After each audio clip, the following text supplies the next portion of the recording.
We're here. We're ready to go. Happy Tuesday. Juniper. Hello. Good morning. Hi, baby.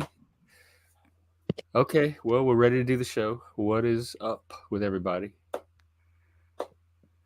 One second, I gotta. My phone is ringing somewhere. I gotta find what pass. Okay. Go take care of your phone. Nothing much. I was reading a little bit about. Not reading a little bit. I was watching some videos about the stuff going on in Venezuela earlier. Little Oh, fucked yeah. up. I haven't been paying attention to that at all. What is going on there? I know that Uh, they're they're trying to get oil. yeah, they're trying to basically do. I mean, it's one of those weird situations where it's like it's a it's a more blatant land grab than like Russia and Ukraine. Like Yeah, it the seems like it.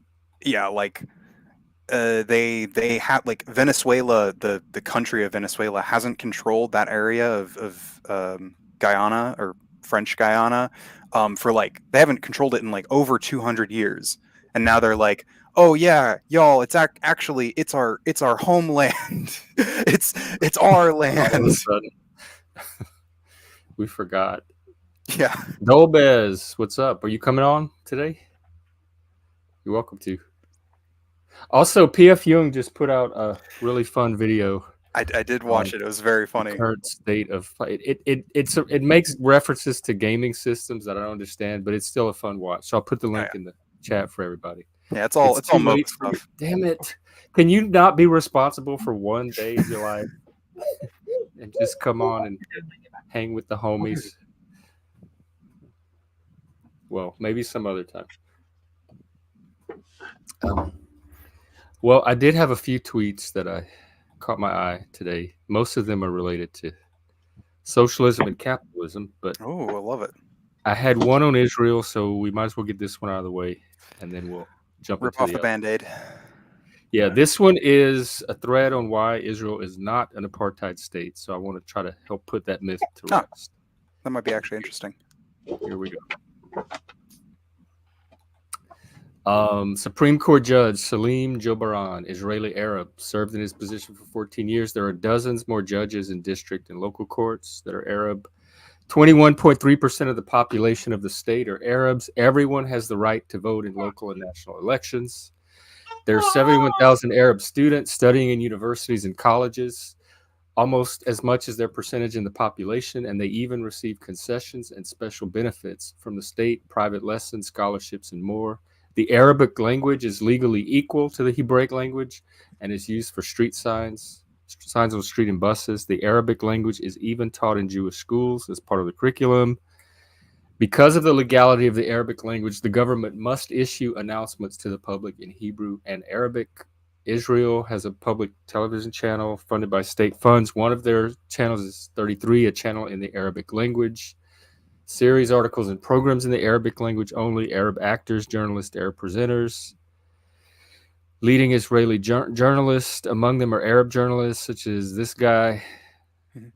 Arab athletes play in all fields. In soccer, there are leading Arab players.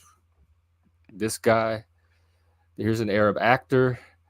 Amir is a very well-loved actor in Israel, and dolls were even released in the character he portrayed. The Arab Druzi community chose to live and settle in Israel and even chose to serve in the IDF and take part in the fabric of Israeli life. Here's a police officer with the rank of major general. He serves in key positions in the Israeli police and is responsible for the Arab sector. Man, how long is this thread? I already feel like it's not apartheid. Dozens, if not hundreds, of mosques in Israel, even in cities where the Jews live. Because of the special status of the Arab citizens, the Sharia courts act on behalf of the state and decide marriage and divorce matters for the Muslim public. Since the 1980s, there's independent Arab Israeli newspapers. Here's a karate athlete who's Arab. The Arab population enjoys a high fertility rate and social conditions that are among the highest in the developed and certainly the Arab countries, which symbolizes more than anything happiness in the place they live and desire to settle. Not only do Arabs work and integrate, the women also work and earn a living, which is not possible for them in radical Arab countries. That's one of the features of an enlightened Western liberal democracy. Mm-hmm. In Israel, there are many Arab parties running for the Knesset elections. 3 of them operate regularly and have prominent Arab Israeli Knesset members. Um, in Israel, there are 34 Arab settlements. All of them receive recognition and financial support from the state of Israel, democratic elections, independent economic conduct, and more.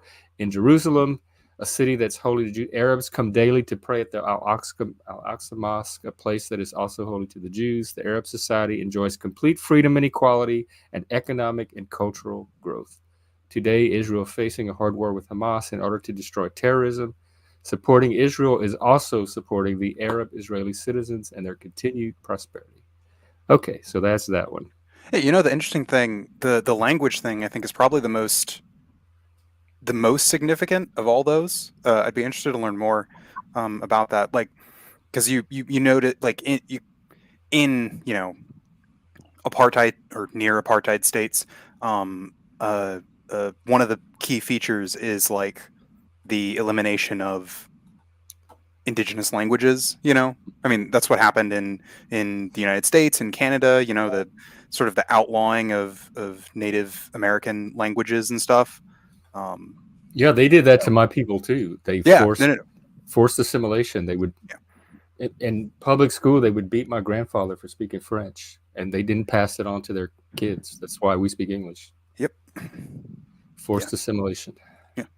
Even though I don't agree with forced assimilation at all, I do think there are cultural advantages to everyone being able to speak and understand the same language together. Yeah, but like that the idea is that like those things should occur naturally, not under the arm of a state, and collaboratively, not and collaboratively. No, I agree. I agree. I think it's unhealthy whenever people do want to immigrate but don't want to assimilate to the culture they're moving to at all. I mean, I feel like it would be irresponsible and kind of bigoted of myself, like if I were to move to, I don't know, to France, to Mexico, to wherever, somewhere that doesn't speak the same language as me, and then I would just like staunchly refuse to learn their language and just speak English, and just everywhere I go, I would just get upset. Well, that's on you. I mean, you have the right to do that. You would just suffer the consequences for it. Yeah, and for what it's worth, I know like a lot of people like. I'm saying I'd be the asshole. I would be the asshole. It wouldn't be them that would be the asshole. That's my point. For what it's worth, a lot of people like make a big deal out of that here in the States, and like I'm just gonna be real. Like I have not seen that sort of like abstemiousness about like not learning English from most. Really? I mean, here in Texas with the Mexican communities, it doesn't. I've never seen it anywhere else, but here in Dallas, in the Mexican communities, there are a lot of Mexican people that absolutely refuse to learn English. I mean, like the little bit of language English they have learned have been used to communicate the fact that they refuse to learn English. That's wild. Because like I don't know, like I've known I have a few friends who are like second generation Latin American immigrants, and like their parents like specifically like only like don't, or they don't allow them to speak. That's the most common. That is by far much more common. I'm just saying those people do exist. I'm not saying that they are the norm or that they are even a large portion of the population. I'm just saying that like I live. That is wild to me, though. I do admit. I live in a mostly Latin American community. Like where I live right here, the neighborhood, the apartment complex, the whole area I live in right here is mostly Mexican. I mean, it's like about 90% Mexican, about I'd say 5% black, and like the other 5% is mixture of other Asian, white, and stuff like that. Mm-hmm. So like I'm a minority in this community myself, and like I can tell you for sure that it's like. There are plenty of I mean, and I like most Mexican people and everything, but there are those assholes that just take like this stance of like, I'm not going to change, like kind of thing. But, why do they? I don't think that makes them assholes just because they don't want to learn English. It's not the older ones; it's the younger ones too. Really, that's wild. Yeah. It's like kind of one of those like I don't weird think, I don't think they should have to learn English. There's plenty of no. I don't think they should have to. I don't think it makes them assholes because they don't. Weird. I don't agree. I mean, I think it's not like a thing of like where you just haven't had the time or the opportunity. I mean, like seriously, if I move to a country that doesn't speak English, I feel like if I just absolutely staunchly refuse to learn English, learn their language, then I think I'm the asshole there. That's how I disagree. feel. We're just gonna have to disagree on this one. I don't think it makes somebody intrinsically an asshole for not wanting to learn a new language. And here in Washington State and all the agencies I worked at, mental health and all that, and it's very common here. We can do any language that comes to us because we have interpreter services that we can call and get translations and interpretations. So we're able to serve any language. Nobody That kind has of to learn that English. kind of Sure, stuff is really important, especially here in America. it's just not a very efficient way of communicating in general. It just But it doesn't make people it keeps assholes. communities from Like forming. I don't know if I could learn a new language. Like I don't think Well, it makes me an asshole if I move to a we new probably country and wouldn't. don't. I wouldn't move to a country. I wouldn't move to a country where I couldn't speak the language fully either. Well, I may have reasons for moving to a country and not being able to learn the language. I was about to say, I'm pretty sure people from Latin America, a lot of them have some pretty good reasons to move to America. I will go. I will go take care of myself. I'll be back in a minute, guys. Yeah. Okay. Yeah, I disagree, Dolbez, because I've seen the ability to, like here in America, at least, we have the ability to provide services in languages other than English. And a lot of and a lot of times, at least a lot of the examples that I personally have seen, it's usually like, a lot older people who look, I'm not going to expect a 70-year-old who's spoken fucking Spanish their entire life to have to learn to speak fluent English. Like those people usually have much bigger much bigger problems on their plate. Oh, hey, Destroyer. Nice to see you. Yeah, I was there the other night when some powers were granted to a certain person, and I had the same reaction you did. I don't really hang out there anymore either. Um,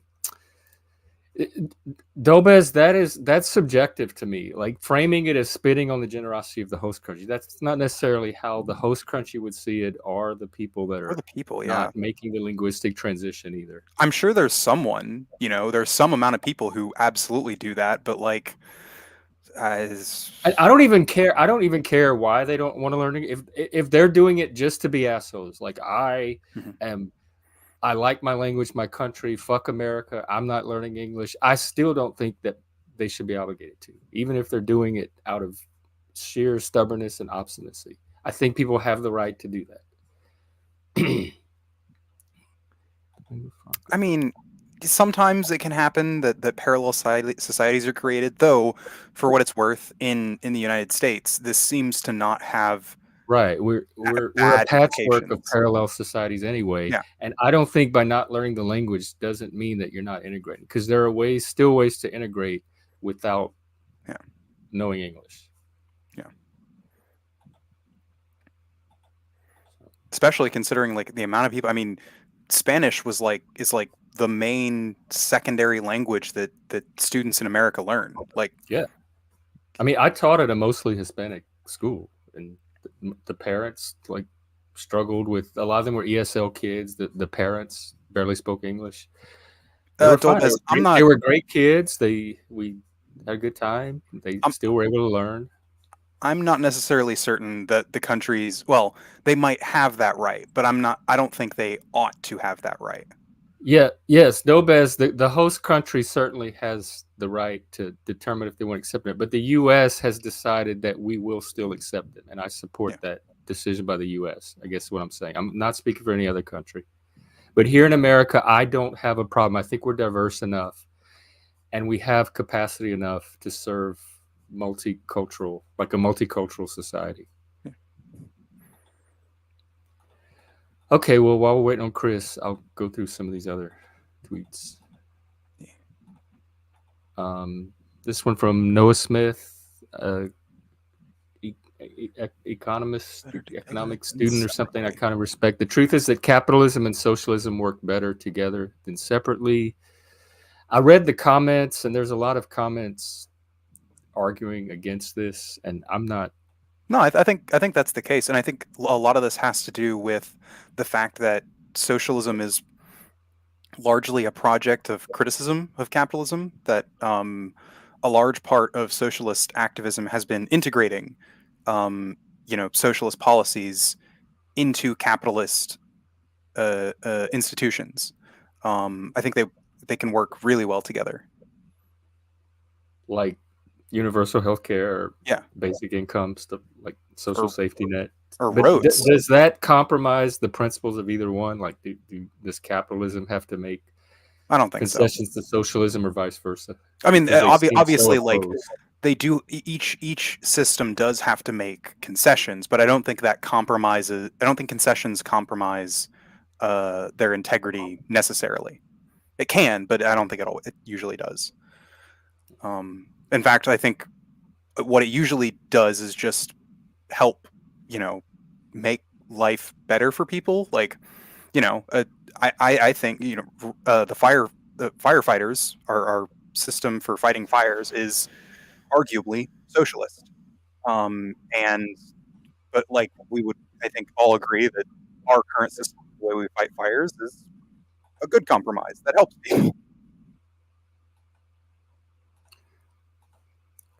Let's see. I want to come back to this one, but let's see. Explicitly left wing philosophy is by definition committed to denouncing reality for not conforming with their idealism.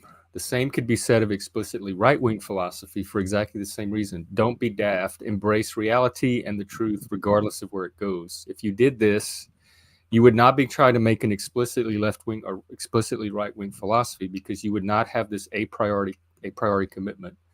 You'll find yourself on the left at times and on the right at other times instead of getting sucked into dialectics. This is based centrism, folks. Enlightened centrism, right here. This is The a most Trig enlightened Van. centrism. He's the one that did the Hegel dialectic series on his channel. I've done a few podcasts with him. He knows what he's talking about. Um, Nobody questions whether Japan has a right to exist as a Japanese nation, or whether Saudi Arabia has a right to exist as an Arab nation, or whether Denmark has the right to exist as a Danish nation. That's in reference to Israel. So I, this is the I one. do. You I do do. what? I don't You think do they get to. question whether It depends Israel. on what they mean by Japanese, right? So, like, if they mean like a quote unquote ethnically Japanese, whatever that means, then no, I don't think nations have a right to exist as ethnostates.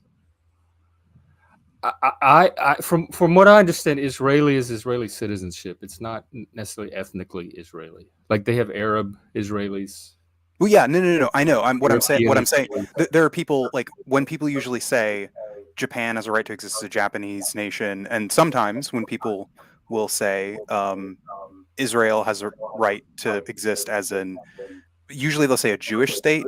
I do not believe Israel has a right to exist as a Jewish state because that is implying an ethno state, and I don't think ethno Well, state. I don't really make the distinction, but they've obviously integrated other non-Jews into the nation. So Yeah, I don't think no. it's Yeah, a state. yeah, no. I'm saying that people are arguing that Israel should have like I think people are using the wrong language. Uh, all Jews are not Israeli. All Israelis aren't Jews. And it's just people who are arguing that Israel should have a right to exist as an only Jewish state. I don't think that's the case. Well, I don't know how anybody could argue that from looking at Israel today. It's more about they're arguing about what Israel has the right to do, not that Israel is currently. Oh, well, Israel is not currently an ethno state. I'm just interested in it is anyway. So I guess that's why. Okay, here's one on the trans issue. I definitely want to get your thoughts on this. Yeah. A Colorado school assigned an 11-year-old girl and boy to the same bed during a field trip because he identified as a girl. Once the girl discovered her roommate was male, she called her parents. According to the boy's parents, he was to be in stealth mode. Jefferson County public school officials reportedly told the girls to keep his secret. Their school policy is to room children based on their identity and not sex. A parent attempting to change their 11-year-old son into a girl and requiring him to lie about it would normally be considered a child abuser. In 2023, they are a loving caregiver supported by the school. I think this is more of a issue of probably bad school policy rather than like anything else. And also the parents has said that the kid was supposed to be in stealth mode. I like to my understanding that's broadly usually a thing determined by the individual, not usually the parents. Um, and so So it like was the parents saying, "Just pretend and don't let anybody know." I mean that's what the tweet sounded like. I have no idea about like the specifics of the situation, but the way it was worded sounded like it was the parents who were dictating this, and at least in that kind of instance, it's not a that's not a decision that the parents, I think, ought to be able to make. Should the school support stealth mode if the individual makes that? It depends on what you mean by stealth mode. If somebody is has socially trans if someone has socially transitioned, and you know they wear the dresses and they have a feminized name or whatever, and I do think the school uh would have a responsibility not to out that person without extenuating circumstances. See, I disagree because the thing that bothers me most about this is the parental rights side and cutting the parents out of the parenting process. And Louisiana just passed a few laws related to parental rights that I'm very much in favor of. Where How wait, how was this thing about parental rights though? The situation cutting, doesn't seem to be a parental rights thing. It well, seems what you said about if they want to socially transition in secret, the school should support that. no. I wasn't talking about in secret. I mean, when I mean what I mean. Like the parents need to be part of the process. If the school, if the person's gonna come out at school, the Louisiana law requires parental consent before they can socially transition or use different pronouns or anything like that. If they don't have the consent of the parents, then the teachers are not obligated to participate in their social transition. And a lot of Sure. schools are doing it behind the parents' back, and that's what I'm against. To a certain extent. I mean, I don't think that school. So I think there's a difference between not forcing schools to hide a student's social transition from their parents and mandating that the school notify the parents, because there are legitimate reasons why the school might not notify the parents. There are situations where now again I recognize that what we're talking about are more edge cases than anything, but it is worth noting that those edge cases are a thing, right? You would agree? Who is determining that of notifying the parents or not? Well, it depends on whether or not the uh, student would have a reasonable fear of physical retaliation from But is it parents. like who makes that decision? Is the school counselor, the principal? Is it Probably, yeah. different from each school? I mean, I would imagine it would probably be a school counselor, but I'm not a policy Because expert. they But I would, already have mandatory reporting requirements in place for suspected abuse and things like that. So if yeah. But that's the like case, they already have policies in place on how to handle those issues. yeah. But what I'm saying is the policy of making of having like, oh, the the the policy of always informing the parents about a student's, you know, gender, um comes into conflict with that mandatory reporting stuff. If, like, for instance, the student would say, please don't tell my parents, I'm afraid that they'll beat me if they find out. I don't know that I don't know about this school at all, but the Louisiana law, from what I read, doesn't have mandatory reporting requirements. It just requires parental consent. So it's not Oh, saying the that's fine. school has to Yeah. notify the parents, Yeah. but it's saying they're not going to participate in social transition or use alternative pronouns without the parents' knowledge. I think that's fine. Because then at that point you could say, okay, if there's reason to believe that a student might fear retaliation from their parents over it, then you sort of go forward, you know.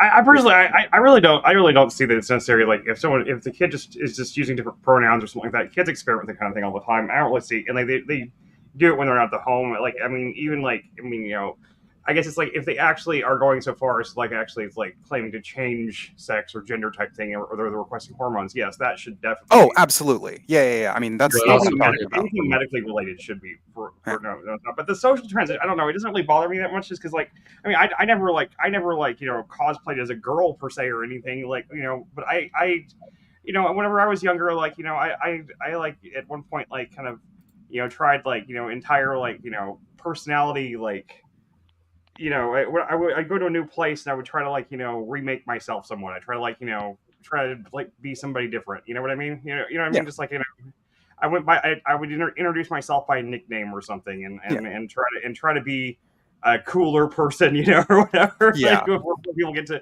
know the real dork that I am, like so. Dolbez and I have talked about this before, like about the different personas that you have at high school versus at home Yeah. versus By with the your way, does friends. my So mic what are work? your thoughts on this? Yes, good. Are you there? Nice picture, by the way. Thank very you. much. You Wait. very much improved. No, I'm just kidding. Wait. Can you hear me? By the way, Yeah, and now okay, so the volume is good and all? spiritual detective. Turn it Indeed. up. Well, if you can increase your volume a little bit, that'd be good. But you're still all right though. How do I do this in this new one? Like, I can't speak I might. louder, Let's but see. I can I hear you have the fine. option Just to speak up a increase your little bit. volume on my end, but it's grayed out. Oh, automatically Strange. adjust my. Okay, so does this help? Say something. hello. That's much I'm better. a spiritual detective. Welcome. What have you detected for us? Oh on no, this don't issue? detect my spirituality. I wish. You're Yeah, a please Buddhist. detect That's what mine you if are. you You're a can. hidden I've been Buddhist. looking. You're a crypto Buddhist. Oh, based. Crypto Well, Buddhist does sound pretty based. I gotta give you credit. For It, that. well, adding crypto to anything That's does sound boring. bait. Like crypto does. Christians, crypto fascists, crypto Buddhists. It does make it sound cool. cooler. Yeah, and it's like you're just in hiding, honestly, but it sounds so epic. Like you're just a crypto, not like a Christian refugee or a.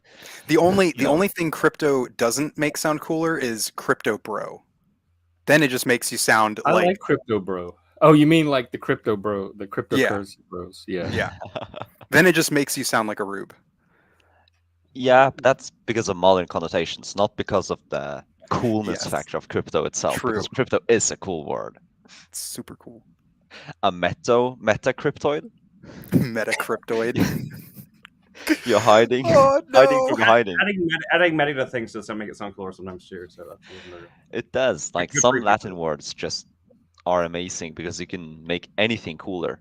Oh, they are. I'm so glad I learned Latin. Latin is. I based. haven't learned enough Latin to be fluent, but I know enough to. Oh, I be mean, I'm not cool. fluent. I just learned it in high school. The Wait, that's a people thing you can Latin. learn in high school in America? If you go to a posh bougie rich white person Christian school, yes, that is a thing. We only have like German, French, and Spanish as options, but like Ugh, French. we have to take that. Like you have to take a foreign language. You can't really avoid Yeah. that. Yeah. Because You're Latin speaking- wasn't a big influence on the Norwegian language, was it? Well, on the So-so. intellectual language, a lot because that's with Europe and the whole world, Yeah. Western world in general, because the Christian Church was the foundation for the nobility and aristocracy and the high upper class. But like the actual common tongue language, not at all. Like it's Germanic through and through. In a way, you could say that it has had a bigger effect on like the rest of the world than Latin had on Norwegian, in like daily speak. The normal words. Well, you're That's still why in. that's why I like English, because we just steal all the good parts Yeah. from all the languages. And then it amalgamates into this weird Frankenstein of a nightmare language. But it And then you makes have it the most multiple words for the flexible same thing. I think English is at least a little bit I understand from foreign languages. It's the most flexible one in terms of like you can kind of twist English into like lots of different forms and shapes where you're not really saying the same words, but it means the same thing. And I find that as a writer, I find that really interesting. I was just going to say that. It's Oh, really? English is perfect for confusion, but also for literature. Yeah. It makes it really fun to write prose whenever you can like just take like the language and just like twist it into all this like pretzel type shapes, but at the same time, it still gets the meaning across. Like And if you think just that's use fast. synonyms in Norwegian, they have different meanings, like slightly different meanings. But in English, you can have true synonyms. I don't think there's too many of them, but there are a few at least. In English, we have the same word being used for like 3 or 4 different meanings, just depending on context and tone. So Yeah, I was about to Well, say, to be fair, the longer you have a word, the more like meaning it develops, you could say. So That's also if true. you gain That's- two that's words really for the same thing like 700 years ago, then now they will have slightly different meaning.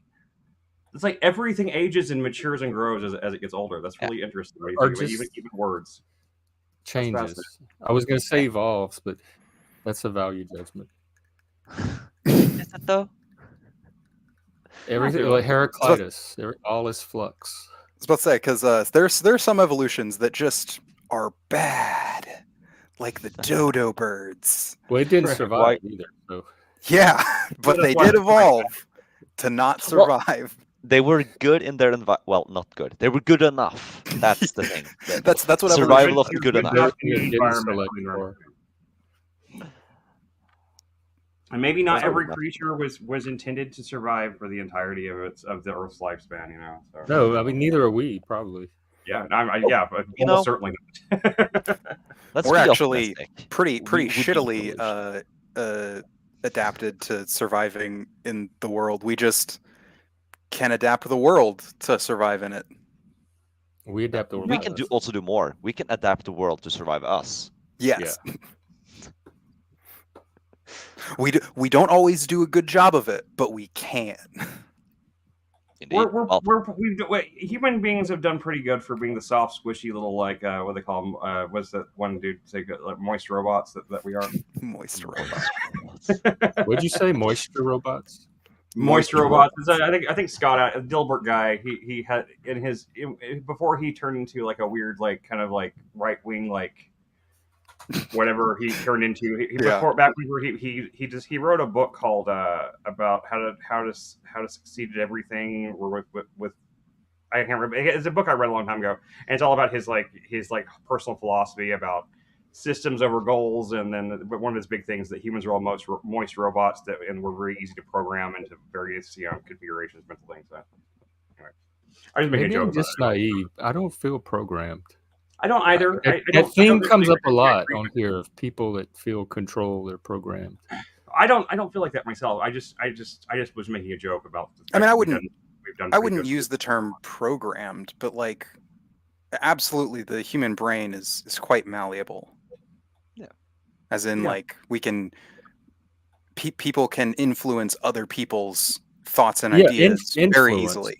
But that's why I wouldn't say that influence is a collaborative process, and I kind of have some say in how that influence ultimately affects me. Yeah, what I you do do have a say in yourself. You don't have a say in the fact that you will be influenced. That's true. You will be influenced, but you have the choices to figure out how that affects you to a certain extent, obviously. Yeah, and I can seek out influences and like consciously direct what influences I'm depending exposed on to. where and when and who you are. So it's a much more like I have much more agency in something like an influence process than and to be fair, that was conditioning part or of his indoctrination. That was part of his point in the book too. Was that he was saying that because of that we can program ourselves into being better people or more successful people or whatever. We can program ourselves with the right kinds of habits and stuff like that, so that we act appropriately. And that was kind of his point. Was not really that not that we're all controllable robots, but that because we're programmable, that means that we can program ourselves. Maybe a better way to phrase that is we are very, very easy to trick. Like as in like self-trick. Like a lot of, if you look up a lot of like ADHD coping mechanisms, a lot of them have to do with basically like tricking your brain into I viewing trick myself all the time. Yeah, Yes. like Well, in a way, you're not tricking yourself. You're tricking your dumb, animalistic, more instinctual side. Your conscious self knows That's to trick part of you. myself. I mean, I still claim that as yeah.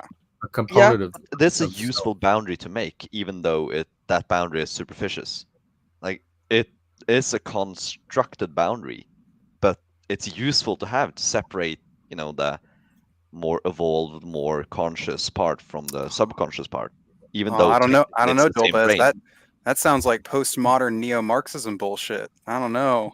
Talking about social The construction. animal Ooh. part of me is not necessarily unconscious. I mean, I'm aware of it. Yeah, but it It's affects you nonverbal. in many unconscious ways. I don't know. I don't believe in the unconscious, other than Yeah, I as know. a model or a figuration. But I've addressed that many times on here. Wait, but isn't like hunger's unconscious? You don't No, I'm consciously aware make when it. I'm hungry. What No, about your you're aware you're sexuality? hungry. Sexuality, though. I mean, you said before, like, you just are gay, right? So that's part of your unconscious, right? Or unless, or are you? No, I'm Are you, conscious of being gay. Like everything you know, people like attribute to the unconscious, I'm conscious of it. I don't know how other people are not conscious of it either in their oh own no, I self. don't mean like I mean you didn't choose it though. Yeah, but I don't. I didn't choose my eye That's color or different anything than else. I don't consider yeah. all that Okay, unconscious. I misunderstood then. My bad. So that is different. And also, like, honestly, it's mostly like a semantic thing. When people are talking about unconscious bias, or however you're referring to the word unconscious, I Yeah, think that was Jeff. my other argument. People are aware of their biases. They don't know. They don't accidentally have a bias and not know that they have it.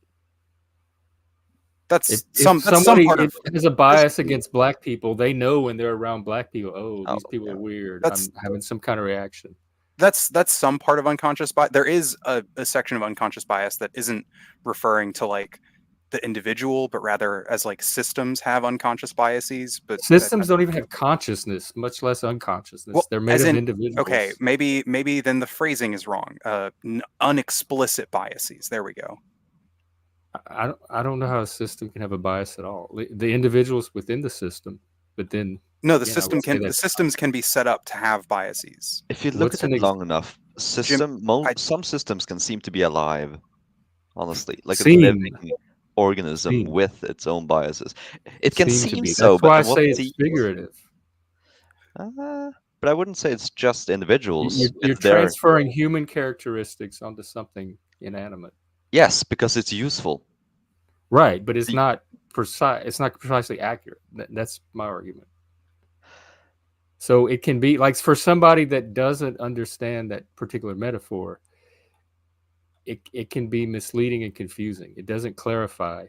well, yeah, but it's a metaphor. It doesn't definitively clarify And I because don't know that metaphors. everyone that speaks of unconscious bias or systems having a bias are even consciously using it as a metaphor.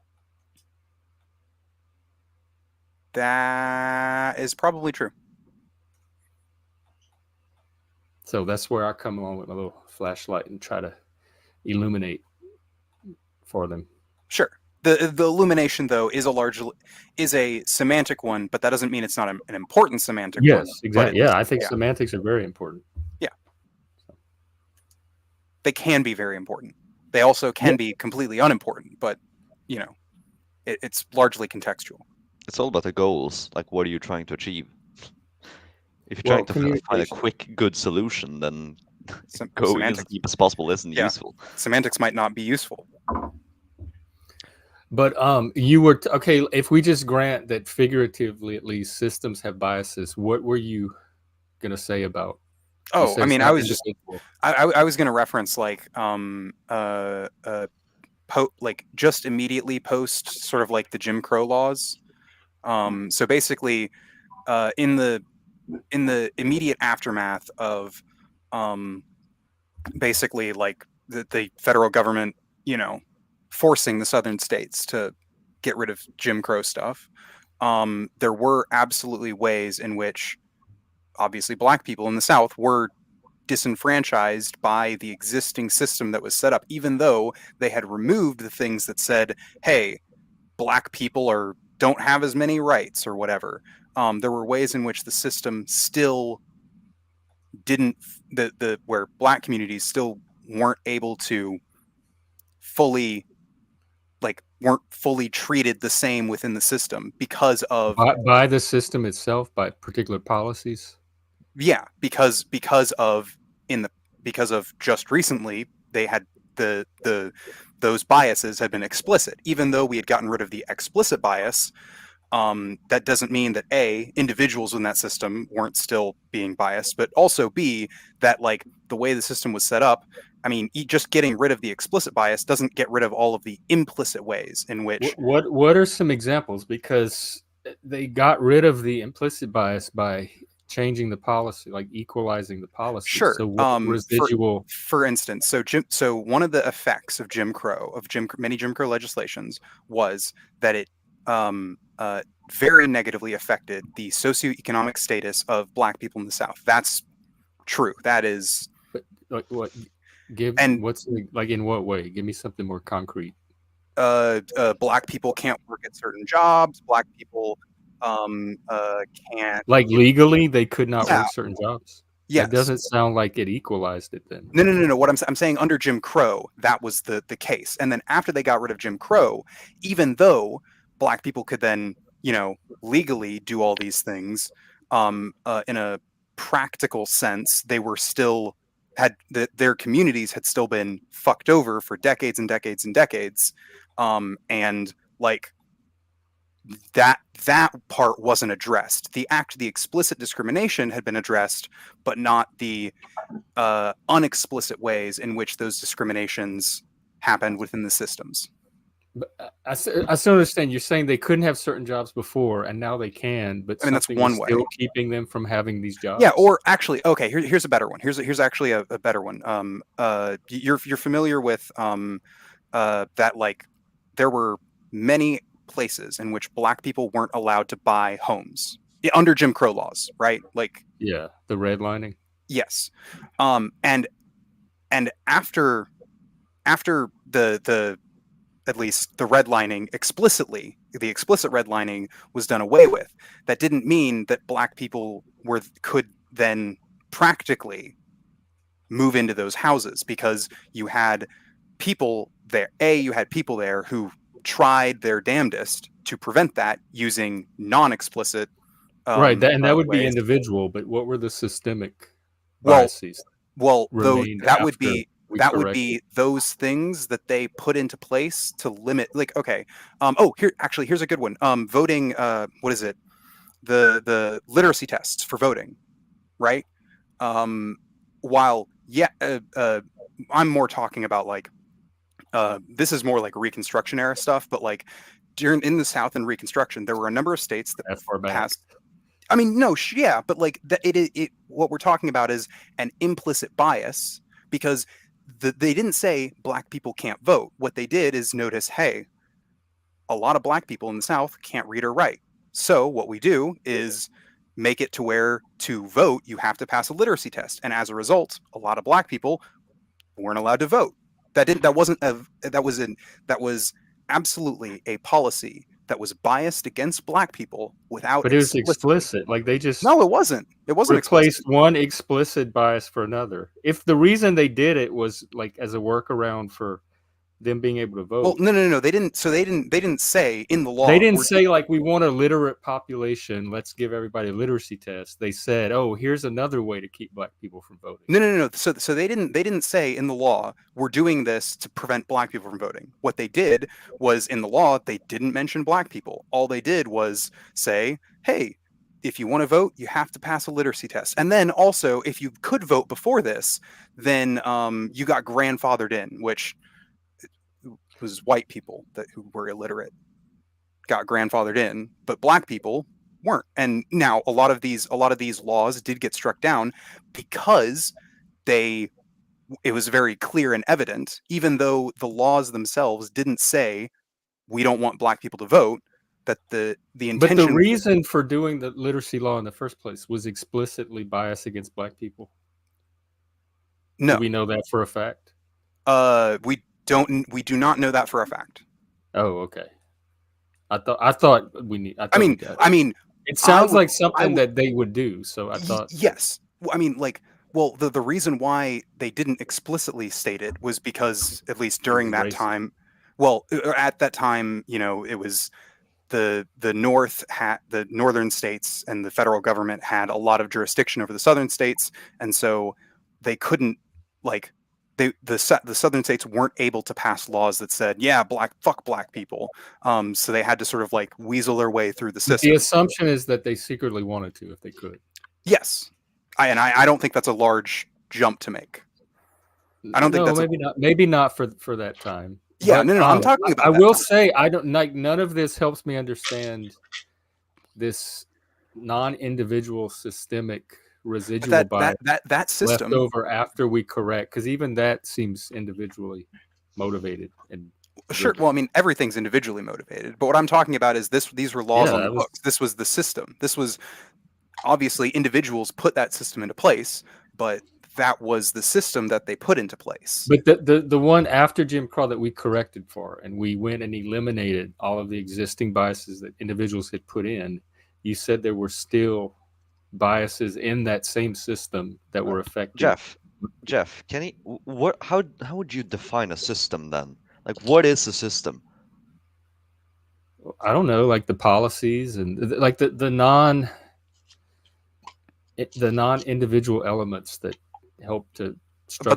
But the policies are put in place by individuals.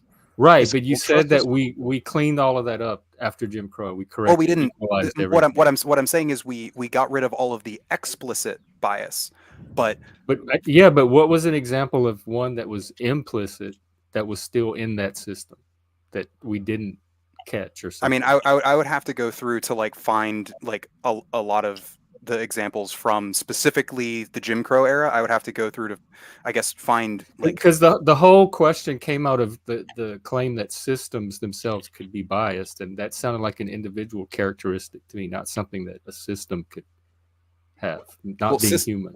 Well, the system again, like the bias is the bias is on an individual level, and those people implement laws according to their biases. However, a lot of times, in a lot of cases, the policy does not explicitly state the bias, but it nonetheless, like the practical effect of it, creates the effect of a bias in a system. Right.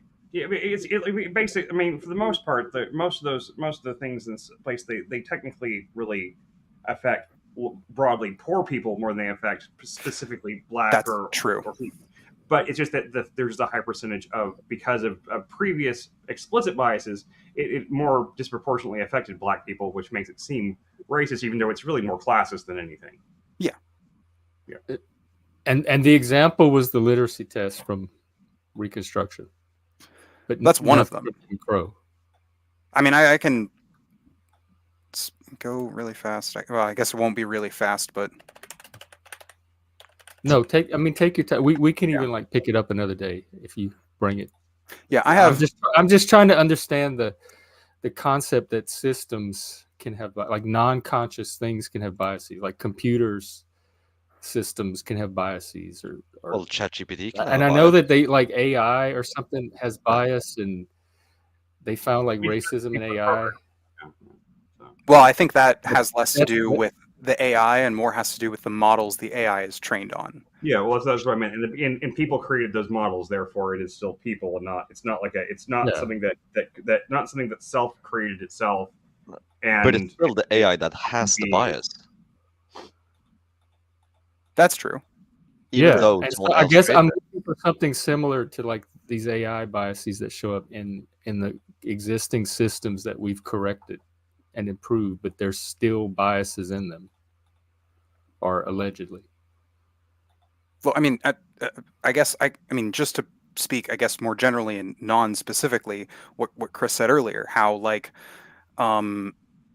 after Jim Crow, a lot of legislation was aimed targeting poor people, who in a lot of these areas were disproportionately black, because of the explicit bias that had gone on before.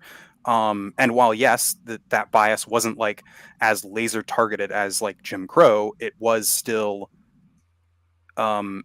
affecting those people. The systems were still affecting those people in similar kinds of ways, as if the bias was explicit. Even That's though what it's I don't not. understand. How, if we fix the system, it could still be affecting people in the Because same way as before because we we didn't fixed the system.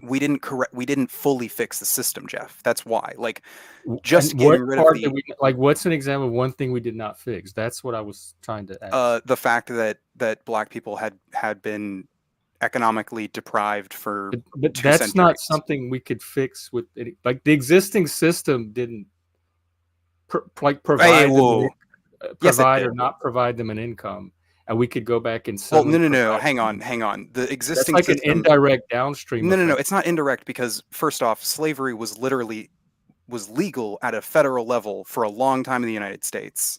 Are we on Jim Crow or back on Reconstruction? Well, we're talking about a lot like there are a lot of things that But you affected. said we didn't fully fix the Jim Crow system. Yeah. There were things about the Jim Crow system itself that were still impacting black people that we didn't fully Yes, fix. and some of those are things that have been happening ever since black people were in America. But what's something really specific that we didn't fix that still impacted black people after Jim Crow? That's what I'm asking.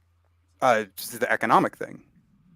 Like what specifically about the fact that black people were disproportionately poorer than. But what about the system was like? What about the system was that the result of? I guess I'm a little confused because I'm assuming that you know about Jim Crow and about how that system did like actively remove black people from having the ability. We fixed all of that, but you said there were parts we didn't fix. So yeah, because we didn't. It seemed like it would be really easy to name a specific No. What we didn't fix was the fact that black people had been socioeconomically discriminated against for a long time in America, and those things still affected those people, even though we got rid of the explicit discrimination that prevented them from it in the first place. That didn't stop the fact that. So you're saying to go back and compensate for the effects of the old system, not necessarily because we reset the new system. So starting from that point forward, they were on equal footing with everybody else, but we didn't go back and. But that's different from there being something in the system that we forgot to fix going forward. That's still impacting them. I would argue that the fact that reparations didn't happen was a thing that we didn't fix in our current system. I know. I think we more just swapped one bias for another. I think we swapped racism for classism, and that was that. I think I mean that's broadly true. Because now white people have just as much equal opportunity to be discriminated against and be. Yeah, I was gonna say reparations is adding something to the system that wasn't there before. Okay, it's not also equalizing existing. Let me make things clear because I understand the word reparations has a lot of connotations to it. I don't believe that race-based reparations would actually fix now problems in America. Yeah. It might have if it had been done back whenever back when slavery was first ended, but it's at this point it would just be like it's been too long.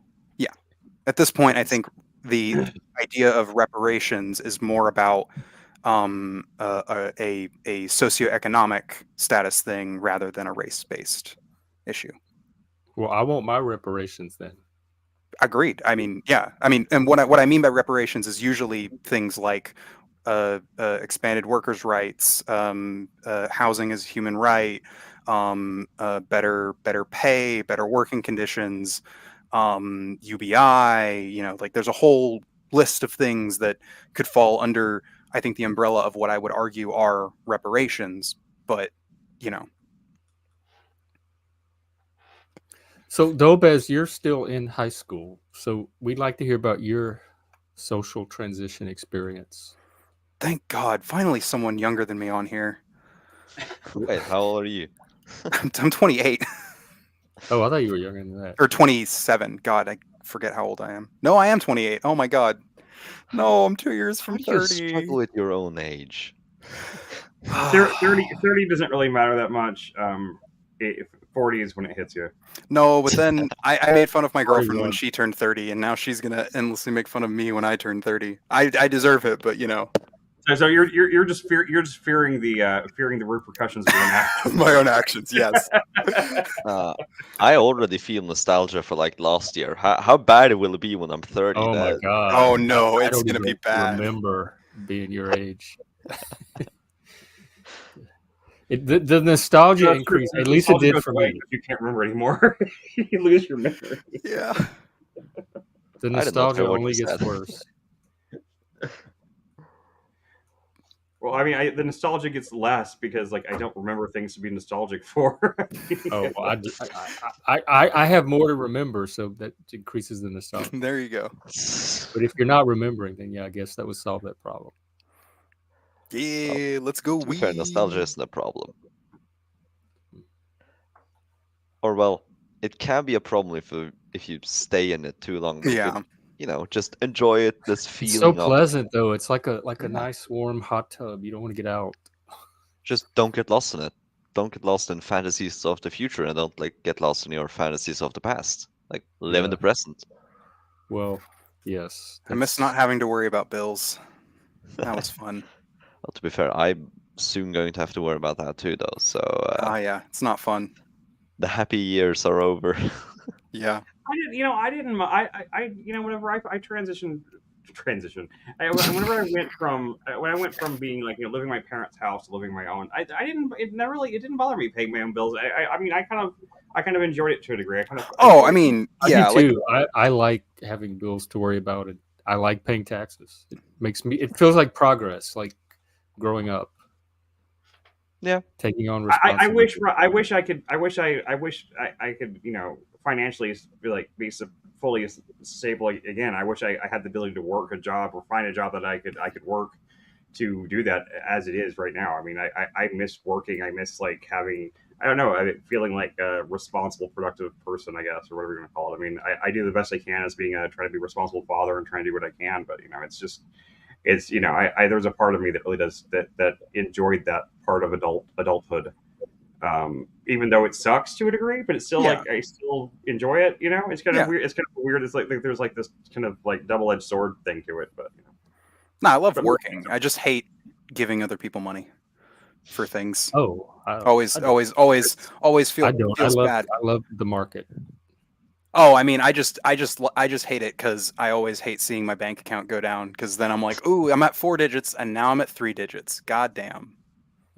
yeah. It's that's the video gamer in my generation and yours. The number go up thing. Oh, yeah. I don't need to worry about that. Number go up good. So. Yeah. Oh, I don't ever have to worry about the number going that high. So But the Maybe I'll take independence that and sense of challenge. freedom that I get. The what? No, maybe I'll take it What as you a say? challenge to try to stay as close to zero as possible. Like try to coast along the edge. Well, Just look, if you're European, all right, that'll be probably less of a challenge, right? Over here in America, that's the life, okay? Well, Yeah, it's I've not been all coasting at zero for some time now. I have to say, Yeah. it's not really a It's challenge. very doable. To You stay have there, but you several can do it. role models. It's doable. You hate it, but you can do it. Yeah, you can do it. Yeah, I mean, you get Yeah, used to it after a while. Yeah, I don't think I want to get used to it though. fair. Well, as someone who has been in a place where I was financially stable and actually had like a steady like amount of money in the bank account, where I wasn't always like I wasn't only for a few years there, but for a few years I actually, when I was working for Amazon and me and my wife were both working and everything was working really well, like we were actually like just like we weren't like wealthy or anything. We were just like we just didn't have $0 in the bank account at all times. Yeah. And like it was a nice feeling to not have to worry about like what happens if you get you bust a tire or something like that. Yeah. I always think that there is a freedom in that, mental freedom in that Yeah. is very healthy and very good for creativity too as well, because those kind of worries can really sap your creative your so when ability you're to. in the zone, you still worry about stuff. That stuff still creeps in. I think it prevents you from getting in the zone if you have those Not worries. me. It doesn't me. It can for it does for me like a lot. Oh. When I I'm don't when know I'm if it does for me. So when I'm like in my life, I've had those short times where I didn't have like I didn't have to look at my bank account to be like, oh, can I afford this thing? I just could be like, oh, I can indulge myself occasionally, and I not worry about my bills, and like and I also know I've been in times where like I've looked at uh, gone to the gas station and been like, you know what? I don't think I can afford to fill up my gas tank this week. Just gonna do it half so that I can get food. And I can tell you which time in my life I was had fewer worries, and it was when I didn't have to look at my bank account. Now, see, there is a difference though. On one hand, if I have creative or financially viable creative opportunities, and I'm under that kind of pressure, I do work well under pressure. If I have something that I know that I can pay my bills if I get this creative project of whatever done, it does actually kind of put like a kind of like a kind of a almost an invigorating pressure on it. But whenever you're in a place where like you don't have any like opportunities or outlets like that for your creative output, and so like the only your only purpose for creating is just to create, is just to make things, then yeah, being in like those kind of situations is draining, because of the fact that you feel like no matter what you're doing, you're not doing anything to fix the fact that you can't pay for food or whatever. So you feel like no matter what, no, even if you don't have any kind of, even if you don't have access to a job or anything like that, to get that, it makes you feel like no matter what you're doing as a leisure activity, it's a waste of time, and therefore it can really take away like the that's for me anyway. Is that there's good there's there can be situations where being strapped financially or whatever, or for time or whatever, can actually be useful for me. But and that might just be the ADHD talking, but I don't know. I mean, I also do like enjoy working well. I work well under pressure. Nothing's more exhilarating than like having to quickly lift up an enormous steel I-beam that could fall and crush you at any moment. Um, Well, I meant like the one screenplay, that the one movie that is online that I wrote, that short film that Jeff seen, I told you about too. um, and that I mean, I had to write that in a weekend, and like it was because like there was like an opportunity kind of thing, and I had literally 48 hours to put that script out. So I can't say it was my absolute best work ever or anything, but still it was kind of invigorating to like have that kind of like to have someone be like, I need a script from you in 48 hours, and then have to create that from whole cloth, like just yeah. without anything else to go on, Actually, like. on this topic, Dan Olson made a video. It was on some like entrepreneurs who like had one of those like scam get rich quick schemes, where they would be like, oh, you just pay people to like write a shitty book for you, and then sh- and stuff like that. And like he he tried that where like he had to write that book and under the time constraints and stuff, and it was like you had to write this book in like a week, right? And it was like a 25,000 word book that you had to like nonfiction, you had to like research stuff and do all this stuff. And he talked about how like it like sucked his soul out. Like he wasn't even gonna get paid for it. And then like when you look into like how much those writers, those ghostwriters get paid, like a 25,000 nonfiction book you have to do a not insignificant amount of research for, and it's like, oh, they get paid $250. It's like, fuck.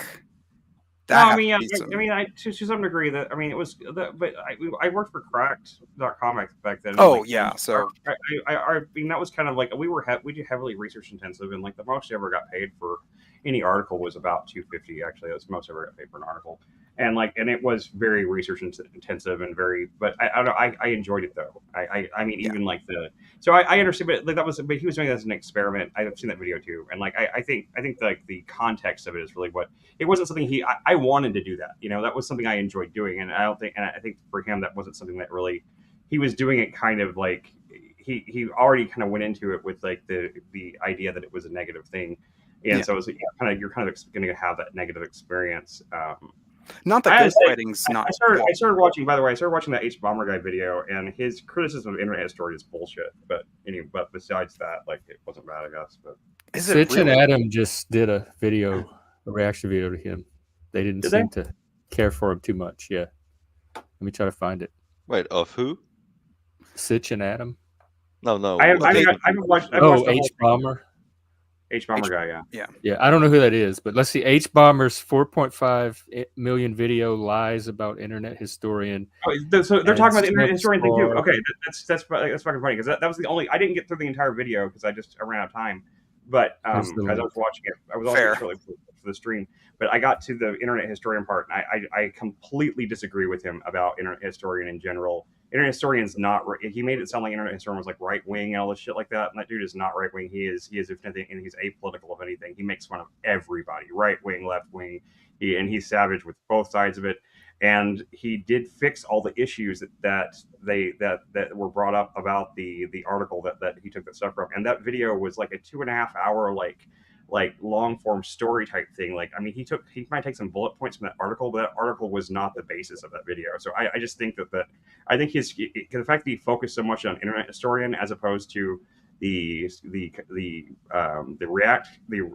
content react people as opposed to that is very, very, to me, that's kind of fucked up of him because like to me that's like what that's almost like they're almost like criticizing him for criticizing H Bomber guy for his video deep dives on like on Pathologic or something like that, where he goes to the whole story of the game. Like what? So like what did you plagiarize that because like you took most of your entire video from the story of the game? You know, there's so much of the story in there. I think that's bullshit. But you know, other than that, but I mean, I still like H Bomber guy for the most part.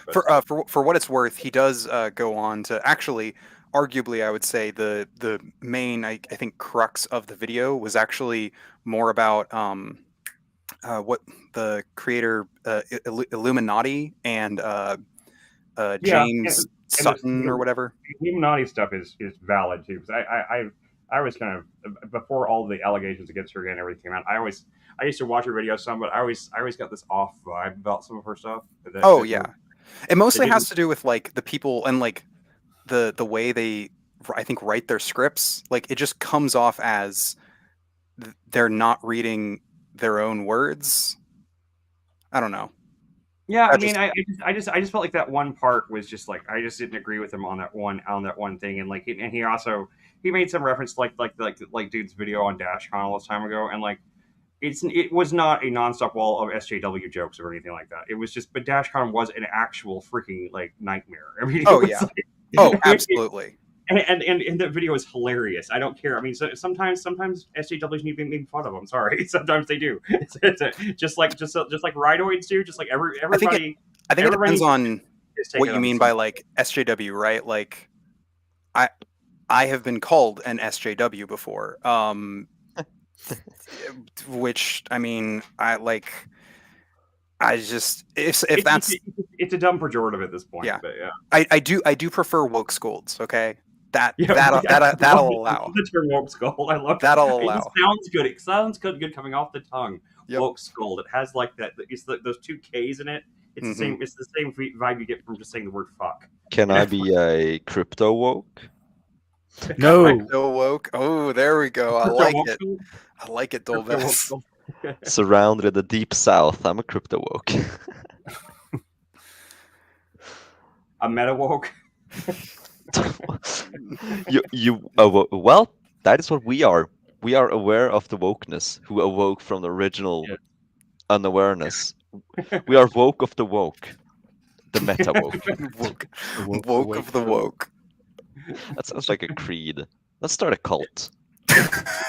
It sounds. I started a few. Let's start another one.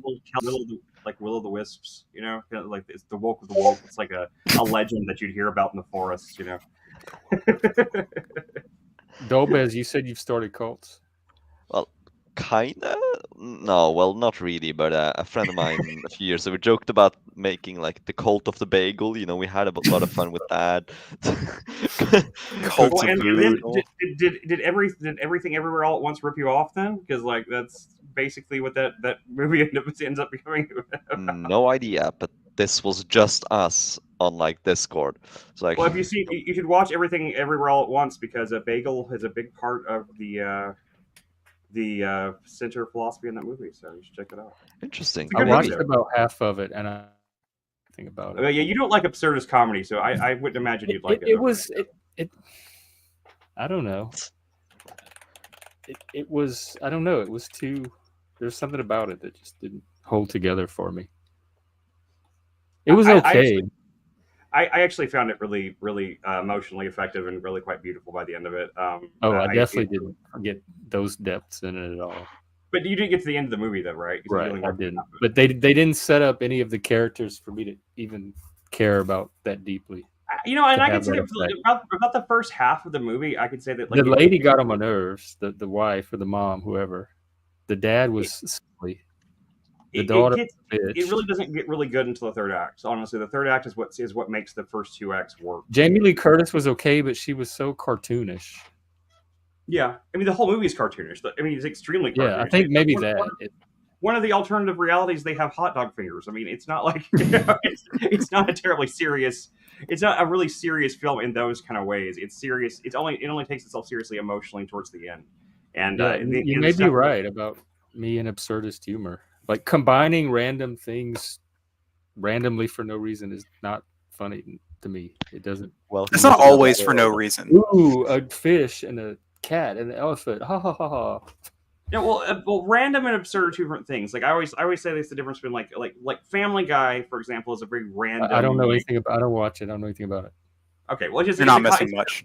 It's a You're not missing much at all. No, it's a cartoon where like a lot of the jokes are just like random shit happening, and it has no context or no build up. Absurdism is more like taking things it mostly develops out of the characters and like their kind of psychosis and stuff like that, and like I think of like Space Ghost and like a lot of I love Space Ghost, like the talk show, the cartoon. Yeah, I love Space Ghost. I love C Lab, Liquid Television. That's funny to me, like the things that you don't connect with, because I find that those are very similar to the. I have that on DVD. I like it. I actually bought the DVDs. I liked them so much. Damn. Cool. That's awesome. That humor I get. Maybe it's generational because that was all from my generation. I mean, Space Ghost Coast to Coast is like, especially the last 3 seasons of that show are some of my favorite television of all time, like bar none. There's an episode of that show, the one that has Sarah Jessica Parker and Jerry Springer as the guests, is probably the only thing I think I've ever accidentally memorized the entire way through. I know every single line of that episode of that show. I can literally just sit there. I can turn the volume off and tell you, and just do all the lines from it, just recite it from memory. But I've watched it that many times because it's one of the funniest. I think it's one of the funniest things we've ever seen. But anyway, I can only really do that with like YouTube videos. I don't really think I watch movies that many times over and over. I do rewatch YouTube videos all the time. I did when I was younger. I watched I was one of those kids that watched Monty Python Holy Grail like way too many times. That's a fun movie to watch too many times though.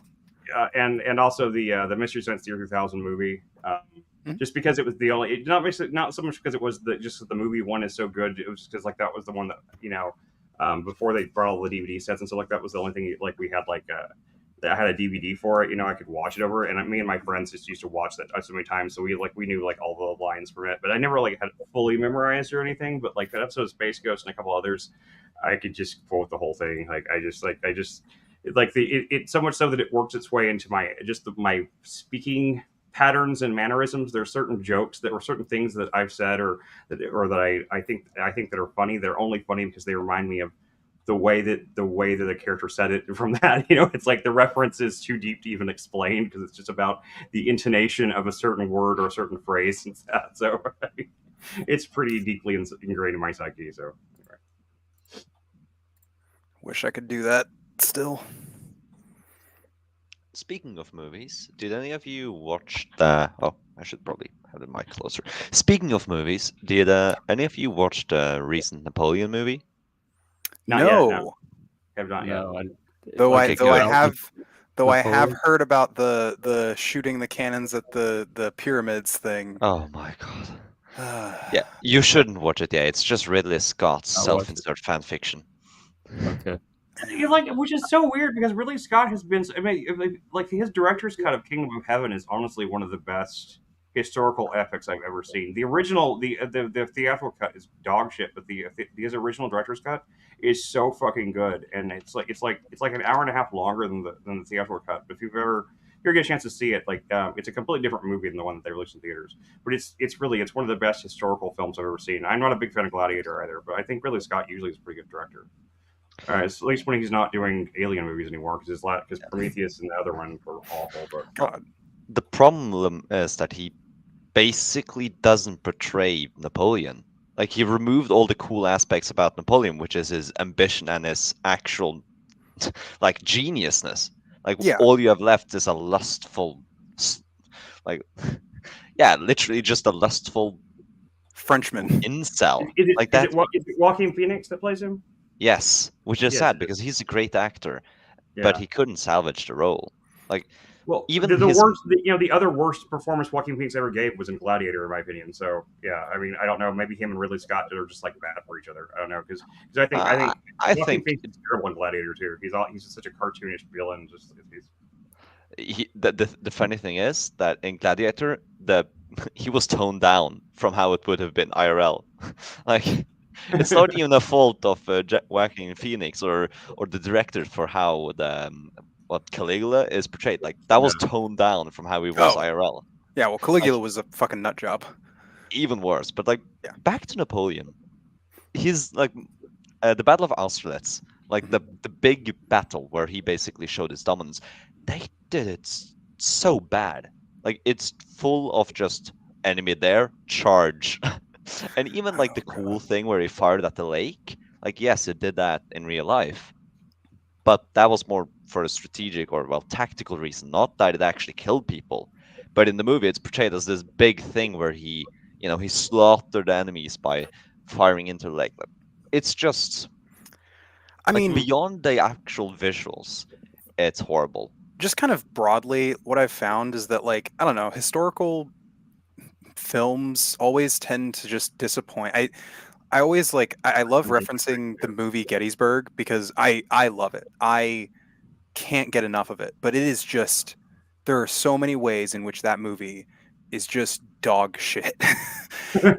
in its portrayals and the way that it shows things, in the fact that, like, every time it wants to make you feel something, instead of, doing a movie thing and letting you feel it, it's like, all right, we're going to play hopeful, resounding music. Feel the thing. Why aren't you feeling the thing we're making you feel with the music alone? And it's like, and then, I honestly, like, I watched Oppenheimer recently too, and I even though it's a very well made movie, I can't really criticize it that much on many of the technical aspects or anything. But I honestly was not that engaged with it. I don't tend to find most historical things. That's the reason why, like Kingdom of Heaven is a historical epic type thing, but it's not really based on anything like action. It's not based on real characters. Yeah, I was about to say, historical fiction, on the other hand, tends to be really good. Yeah. I think there's something about biopics in general that I think just because, like, they're both conforming to movies and conforming to the reality of the history, and, like, I think you should choose a lane, kind of, Yeah. I think Immortal Beloved did a nice job.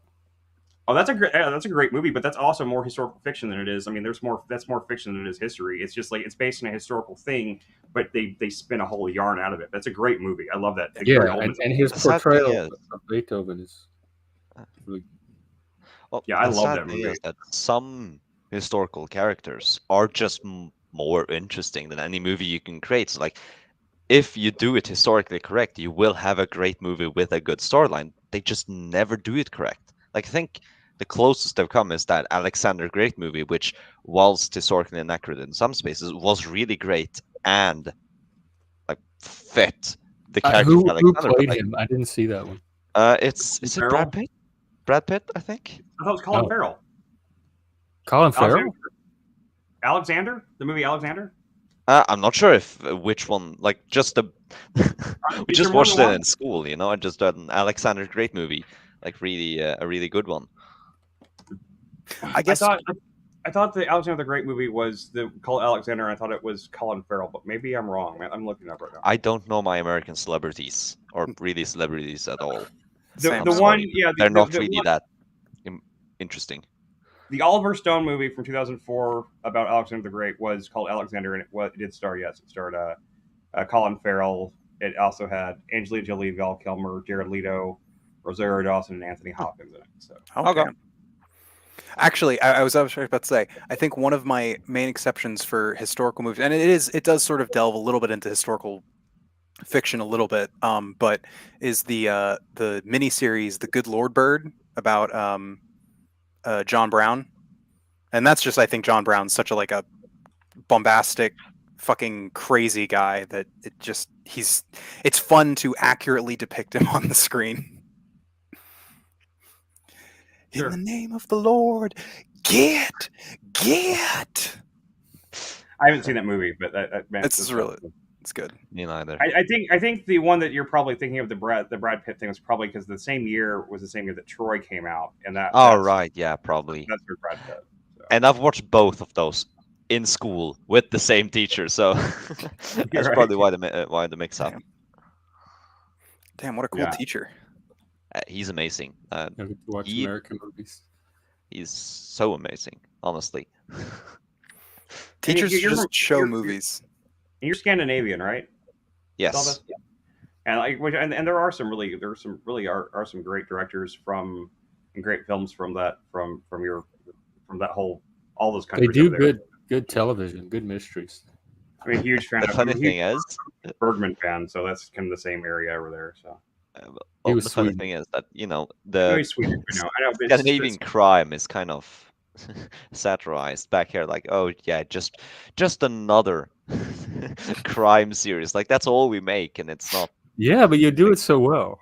It's so almost better. stereotypical. Like this is the most Norwegian name you can have from a little Norwegian town on the coast with a crime, and then suddenly the brother of the police officer who is the criminal. Like it's like copy paste that for everything. But yeah, do you even have that much crime up there? There's like 20 people that live there.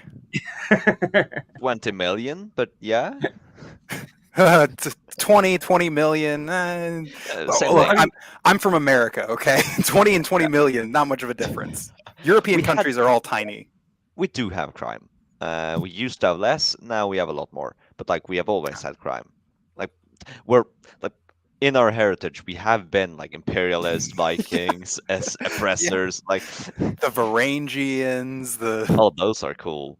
Sadly, those are mostly Swedish though, but I can claim that too. Is Thomas Vinterberg? Is he Scandinavian or is he Danish? I don't know. Thomas who? Thomas Vinterberg. He's actually Danish, but Danish is Scandinavian. Okay, so I'm sorry. I'm geographically, Denmark is not Scandinavian, but culturally, like yes, it is Scandinavian. Like if I can perfectly read Danish, like I can just look at the Danish text and read it perfectly. And if they speak slowly, I can understand them perfectly, and vice versa. They speak slowly. No, but have you heard a Dane speak? They have a potato in their throat. It's more like this. If I speak in English, you have to add this kind of accent. This is how it would be if they speak English. Like literally, that's how they speak in English if they've bad at it. That Danish have a potato in their throat. End of story. I'll take your word for it. All right. And luckily, we rid ourselves of them in 1814s. Like we're safe from the potato man. Yeah, from the potato man. Do Scandinavians, do they claim Lars von Trier as like one of their own artists? Like, because he is one of the greats, I would say. I don't know who you're talking about. What was the name? Lars von Trier made Antichrist. He made Dogville. He made I guess the most famous is Breaking the Waves. Is the one he won, and Dance from the Dark. Was that? Maybe we do. I'm not sure. Was that him, Dancer in the Dark? Yeah, Dancer in the Dark was him. With Bjork. Yeah. Honestly, probably the biggest Scandinavian celebrities, like the biggest Scandinavian names internationally, is maybe at first place currently would be the Norwegian Haaland, who is a like superstar football player. I'm guessing this is not the crowd to talk about that, but I don't know anything about sports on any. no, but any he's any big comment. there at least. But after that, maybe actually PewDiePie because he's so influential with the young, like literally, Yeah. literally, he's No, the most. God. he's one of the most famous people in the world by far. I know. Yeah. It's just funny. It's just funny. I don't And understand after that, why. He's not After even... that, probably Jens Stoltenberg, a former Norwegian prime minister who's the general secretary or leader of Oh NATO. yeah, I remember him. Hey, but if you guys have to claim PewDiePie, but we have to claim Bosch. So That, you know what? That is true. We do. Well, you know what? No, okay. He's from California, all right? We can just push him off with all the other Californians, all right? California and Florida, two states that we should just push into the sea. Not Florida, California. Yes. Oh, okay, here I mean, we go. Florida Here we go. is America's dick after all. I mean, we can't just cut our dick off. Okay. You're right. I shouldn't hold Florida or California accountable for the sins of their people. Okay, we just need to push all Californians and Floridians into the sea. And then replace them with proper Americans.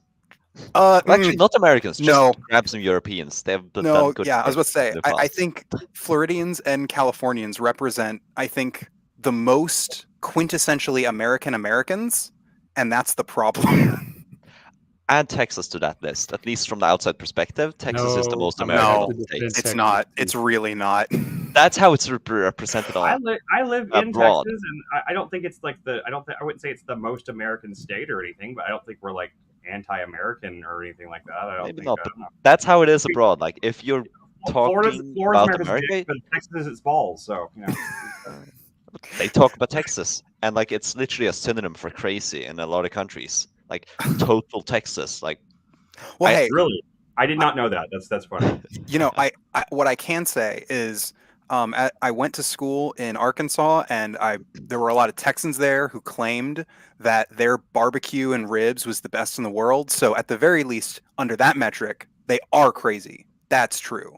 They are nuts out of their mind if they think they have better barbecue than Memphis. But here's my hot take on that. Barbecue kind of just like not that great anyway. So Oh, That is a hot I take. have to disagree. That is a hot take. is a really hot take. I mean, I like barbecue fine, but it's like I never go out of my way to eat barbecue. And there are places that do Memphis barbecue around here. There's places that do do it authentically, and places that are. I mean, there's places here that are like fours that are like actual like Michelin star related barbecue restaurants here in Texas, in Dallas.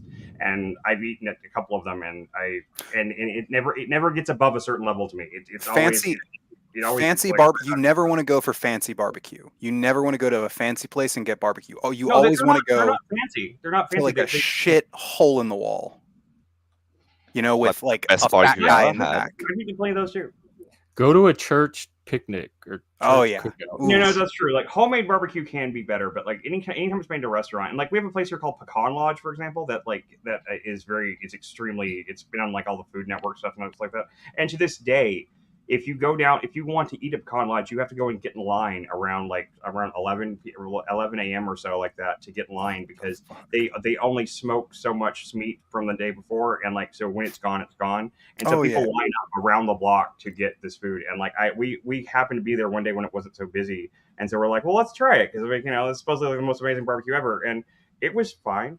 I mean, I wasn't disappointed in the sense of like I didn't like it wasn't like bad food or anything, but it still was just like it was just barbecue at the end of the day to me. I don't know. I think it's sauce is my problem with barbecue, is that I think that it relies too much on sauce, and like barbecue sauce never really rises above a certain level to me. It's just not my taste, I guess. It's just not something I'm really like that thoroughly into. So When the you meat eat itself is sauce, really though, good. so I'm Like gonna ribs take- are really good in general.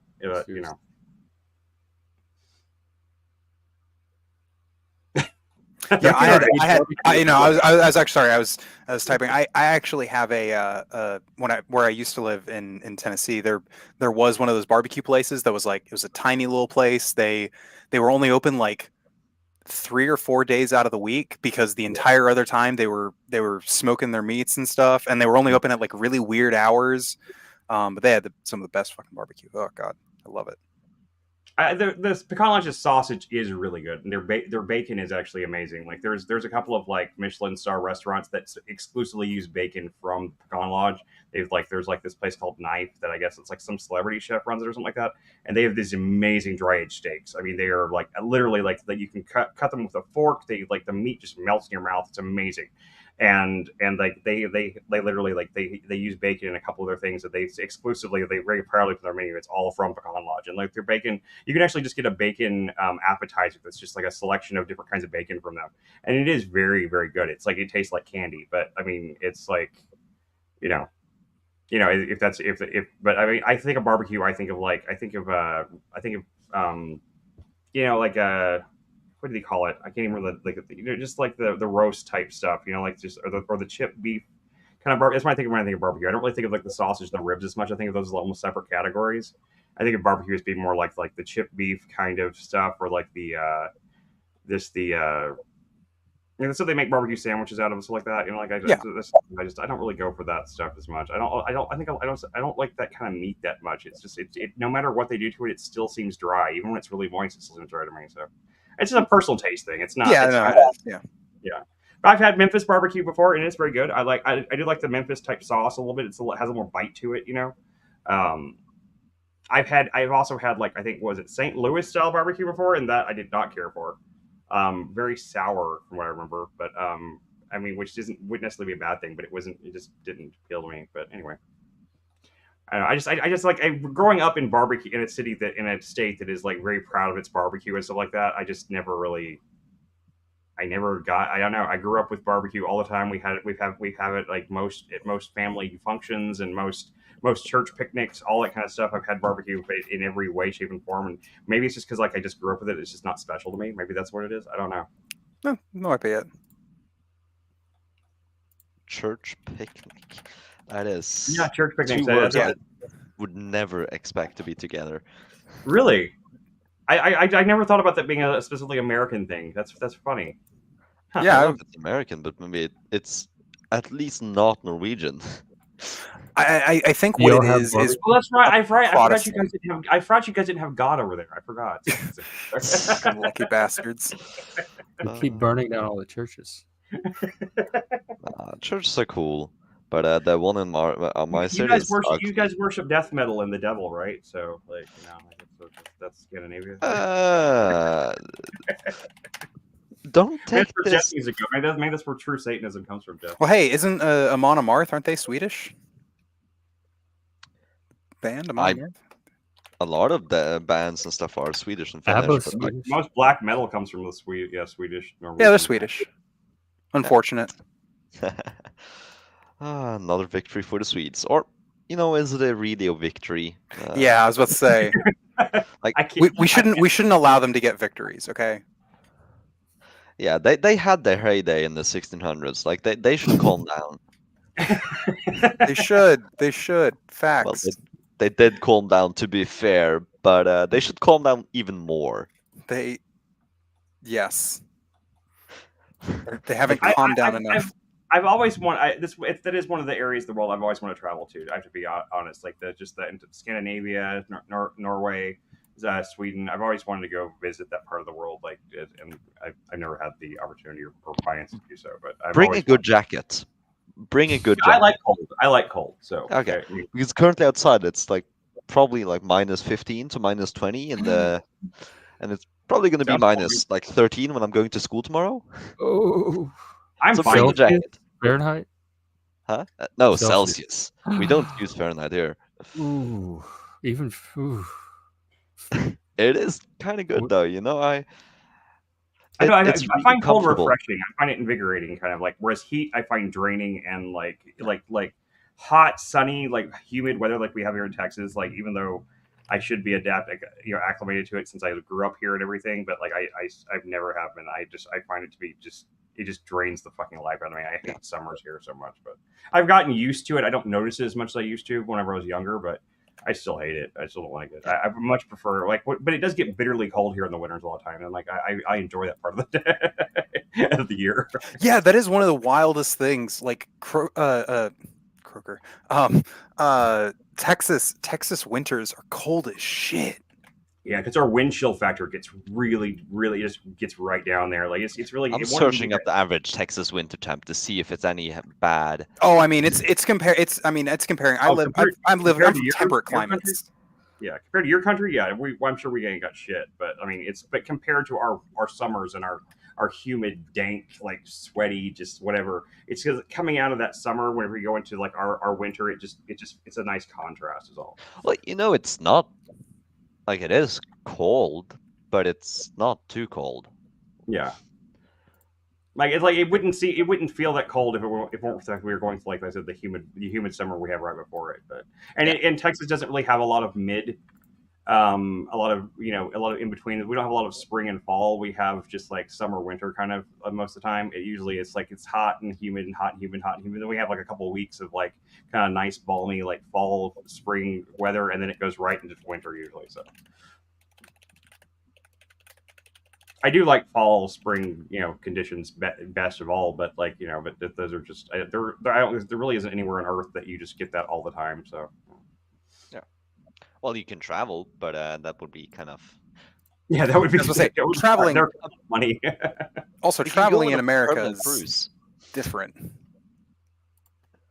People don't realize how difficult it is to travel in America.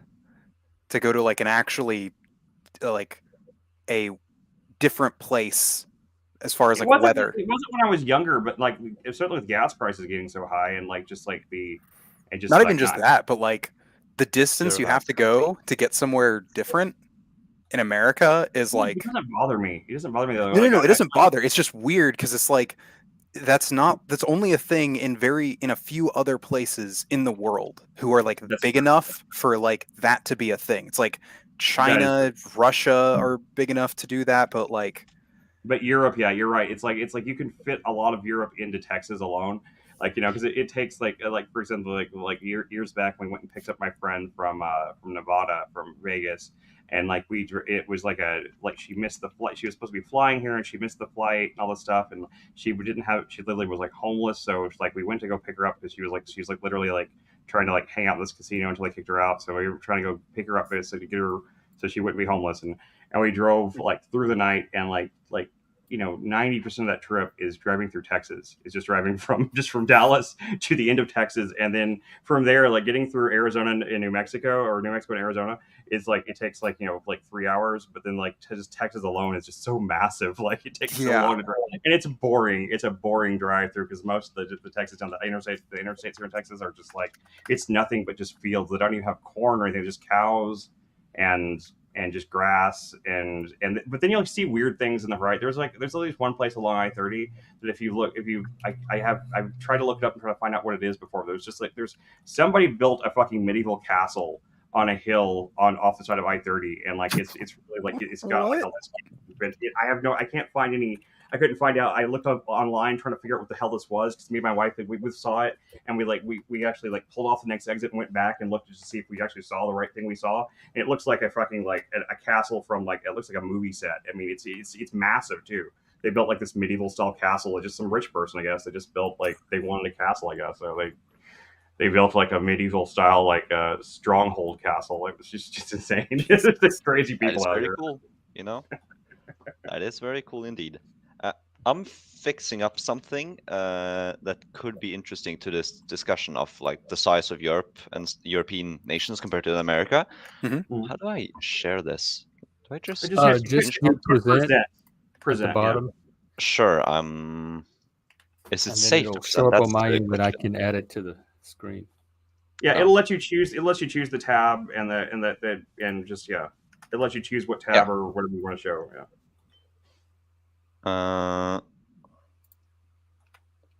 Sure, let's just do this and then this. Like this website is really cool. Can you see it, by the way? Yeah. Yep. There it is. So like this the website is really cool. So this would be the size of like France compared to Texas.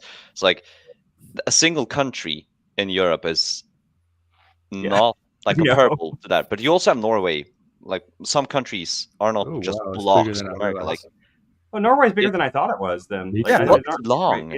It's bigger than I thought. I did not. Most of the realize people live in the spoon, though, right at the bottom. Yeah, you have like 70% live here, then 20% live on the west side, and then the rest live in the entire like guitar length.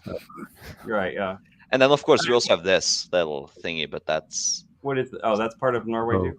Is that Yeah, where that's- Norway does all their oil drilling and stuff? oil. No, the oil Or is drilling occurs in around like this area, the North Sea, Oh, okay. which was previously Interesting. Danish sea area, but they gifted it to us, and then like 10 years later we found oil. I'm sure the Danes are very salty about that. Oh yeah, especially with how fucking Norway is just like, all right, everyone, everything's free now, I guess, because of all our oil money. Oh, that's not how it is at all. It's Like not. Norway is the No. most expensive of all the Scandinavian countries. Yeah, it is. I love how like you can just like look up there and like Greenland is just like white because it's just covered in ice. Yeah, and stuff like that's that. actually interesting. You could compare the size of Denmark to Greenland. It's immense. Like, this little thing controls all of this.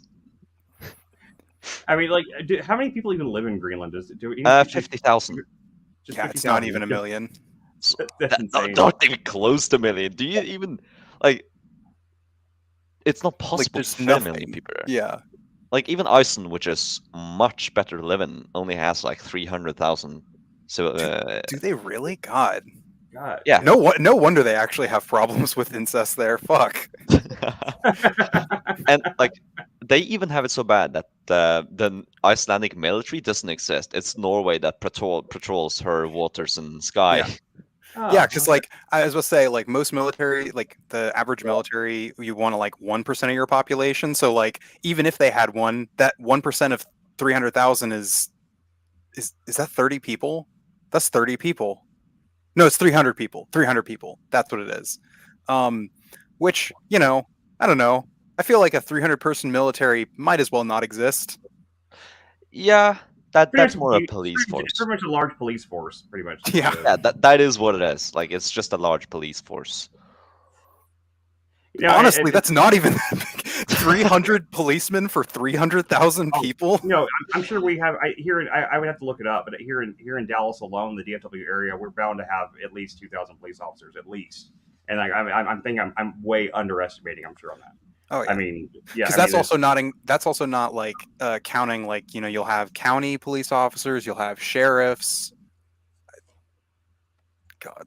I mean, the DFW area population is like what? It's about see, where is it? I gotta find it. It's insane, like the number of people that live in this area overall. If you conclude, because Dallas and Fort Worth and everything all kind of blend together. So Mhm. it's like it's not you can't really you could if you just look at Dallas, it's not that bad. But like if you look at the entire DFW area, which is all like super connected, so there's no reason not to. And it's about like 6.5 million people. And that's so like 6.5 million people live in like just this one little tiny area that, I mean, geographically speaking, I mean, it's bigger compared to like maybe some European cities, but and then I remember back whenever there was that shooting in New Zealand, that the Christchurch thing, and like, Mhm. and everyone was saying like, well, why can't we pass like gun regulations stuff like as fast as New Zealand did, because like they really quickly passed a bunch of like gun laws and stuff like that over there because of that. And then I was like, well, that's because like the population of New Zealand is like not even like a fifth of what just DFW alone is. Like, Yeah. or like I think, and the population of New York is like 18 million or something like that. I mean, like, Yeah. that's the reason why, because we have that many people that have to agree and have to like vote for these kind of things, and like it's just like we have too many people to like just quickly pass like a laws about that change something like in our constitution or something like that. It's just It it's is just, crazy how populous like New York is. If like Oh, yeah. the whole of Scandinavia is about like 20 million, New York is really close to that, and like New York is tiny compared to all of Scandinavia, but it's And Chris, that 18 million, is that in just New York City, or is that New York State? I think That's it's New York. Let me see. Let me look that up. that's probably the metropole area. Like It's that's gonna say, probably just New York City.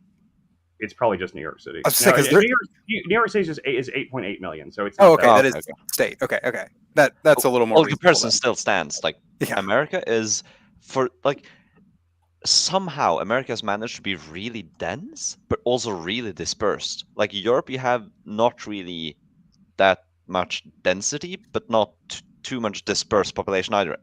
Except like Scandinavia, you have a kind of medium density across the entire continent. But like in America, it's just super dense or super dispersed. Like, who even lives in Wyoming? Nobody. 4 people. Yeah, exactly. Right. But It's who lives? Daryl in and his 3 California? buddies. Like it's no That's one. what, like I said the other day. Like if it really gets to the point with like the Israel Palestine thing, if really have to relocate people, like Montana's a great place to go because there's just nothing there, and it's pretty much like it's like a desert but with grass. So, you know, Don't show this to conspiracy theorists. Honestly, if they want another desert, they could probably take Greenland. I'm sure the Danes would very happily give away their Arctic desert to some Jews or Arabs. I mean, what? Or if they want to change the scenery, how about Greenland? Because it's just covered in ice and everything. Yeah, You know, and it is might still be a desert, but it's a different but- kind of desert. It's an Arctic desert, Yeah. and then you can have some fun and you can have some polar bears. To be fair, you also actually, the principality, I think, what is it called? An autonomous region of the Kingdom of Norway. There's a little island, the Svalbard. God. I'm I pretty forget. sure. I always keep forgetting that Norway's still a fucking kingdom. Oh yes, His Majesty the King Harold V, our loyal servant Cringe. and ruler. Cringe. No, it's super. Imagine based. having a monarchy in the 21st Yeah, it's century. super based. But like, the point is that this island, you don't need a visa to visit. You can just, no matter what, you can visit it visa free. So you could just ship a bunch of Arabs and Israelites over there, and they could probably, like, you have even a little Russian city there. So like, what's so wrong with having Wait, there's a Russian city in a Norwegian territory? yes, because the Russians, they had some the Soviets had some research operations there, Oh, okay. and Norwegians weren't too keen on trying to prevent that. I think you can even see it on the map if they show it, the Russian town. No, okay, don't. It seems they're not showing it on the map, but like, they have a little city there. But Svalbard is special. Like, it's the northernmost populated area. It's visa free to visit. It has the seed bank. You're legally obligated to have a gun. Oh yeah, legal. there's a lot of not like to small have a gun there. places. Yeah, I was gonna say there's a lot of places. Actually, there are some places in Canada too where I don't think you're legally obligated to, though I do think it's heavily incentivized. Like, if there's polar bears there, like, Yeah. I think that's enough justification. Like, you could just wake up one morning with a. I'm not even sure massive that a polar gun bear is top. enough for a polar bear. Like, It's enough to deter it for like 50 seconds, which is enough to get on the scooter and just drive away.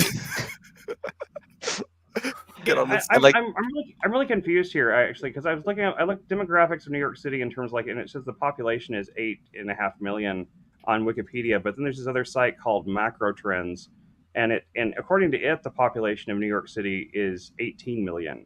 I'm not might- sure. Well, which one do you think is more credible? I don't know. I'm honestly I'm trying because Not like this Macro Wikipedia? Trend site seems really Look up seems, Encyclopedia Britannica. But like, Uh, it's probably a metropolitan area or like the urban area. Yeah, it is Yeah. the metro area. It's the metro area. So that's probably it's probably just not New York City proper. That's probably so the entire New York City metro area is 18 million. So that's so like in really that's what you're talking about. You're talking about population of New York City. You're not talking about like the city limits. You're talking about like the metro area. So yeah, the New York City is 18 million people. According to the UN, that's the UN's thing, and the UN projects that by 2035 it'll be 20 million. oh my That god, is completely insane. That it will be literally the same population as all of Scandinavia, just in a single city. Yeah. Los Angeles, for example, is, according to the UN, has 12.5 million people right now, and it's And honestly, they could fit more if they just stopped building stupid ass single family homes everywhere. But boys, it's late now, so I'm going to leave for now. Yeah. Oh, okay. Yep. It's really been nice having you on, man. I really Yeah, it's good hanging out. It's nice meeting you. Glad you Yeah. came on. Plus, I love your accent. I just love that. I love that Scandinavian accent. I just love I love listening to it. It's like one of my favorite like foreign accents to hear. I loved learning that you were Scandinavian, but not Swedish, so I don't have Well, to hate you. There you go. technically, I'm half Swedish, but Ugh. and I'm half Norwegian, half Swedish. But Ugh. depending on what's most beneficial, I claim the side. You know, Good, if it's good, good. Swedes we're trashing, I'm Norwegian. If it's Norwegians we're trashing, I'm Swedish. Always Swedes we trash. Okay, Norwegians are cringe because they're European, but they're cool otherwise. You're European too.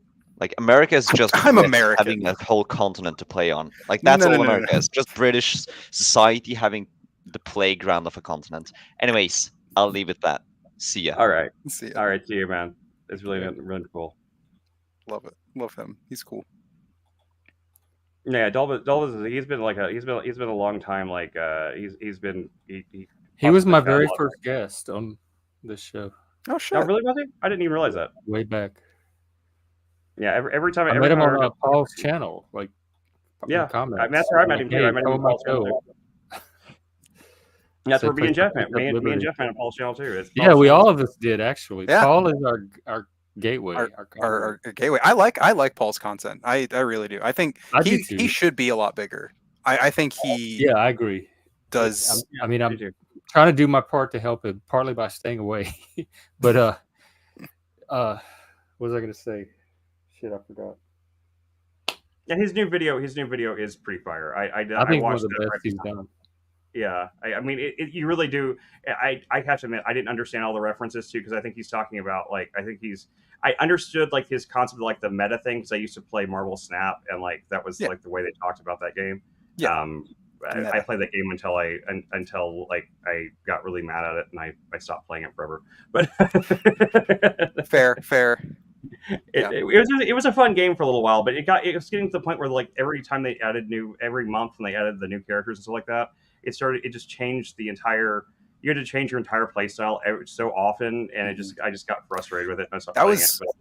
That was what like really pulled me away from most of Magic the Gathering was when because I used to play Standard, which is like a rotating format, which is like they release I think it's like 4 sets a year, and then every 2 years all the old sets would rotate out, and then they'd have basically a new Standard, but it was like every 2 years, so it was fine.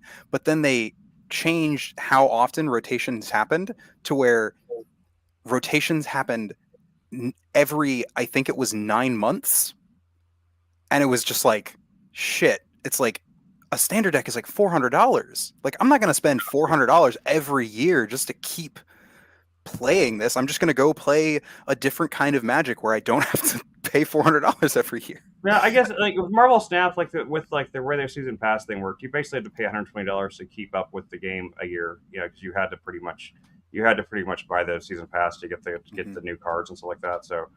And it was, but that wasn't nearly as bad as $400. That's still ridiculous. And plus, at least with the Magic cards, you actually have a physical thing that you could even resell or something like. At least there's an asset.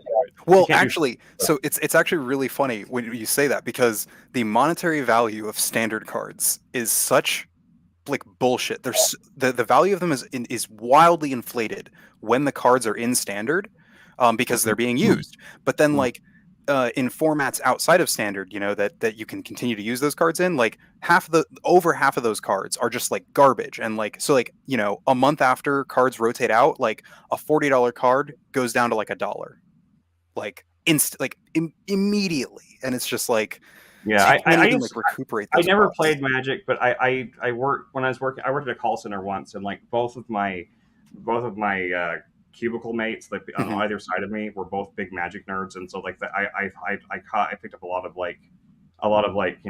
tribal knowledge about it from like their crosstalk about Magic stuff, and they talked about deck building, all that stuff like that, and a lot of it went over my head, but like I did pick up on the fact they talked about that all the time about how the one dude had this card, I guess, that like had just recently been worth almost $1,000, and then it just like the value of it dropped to like $5 overnight, and like he was so mad about it, he was like pissed about the whole day.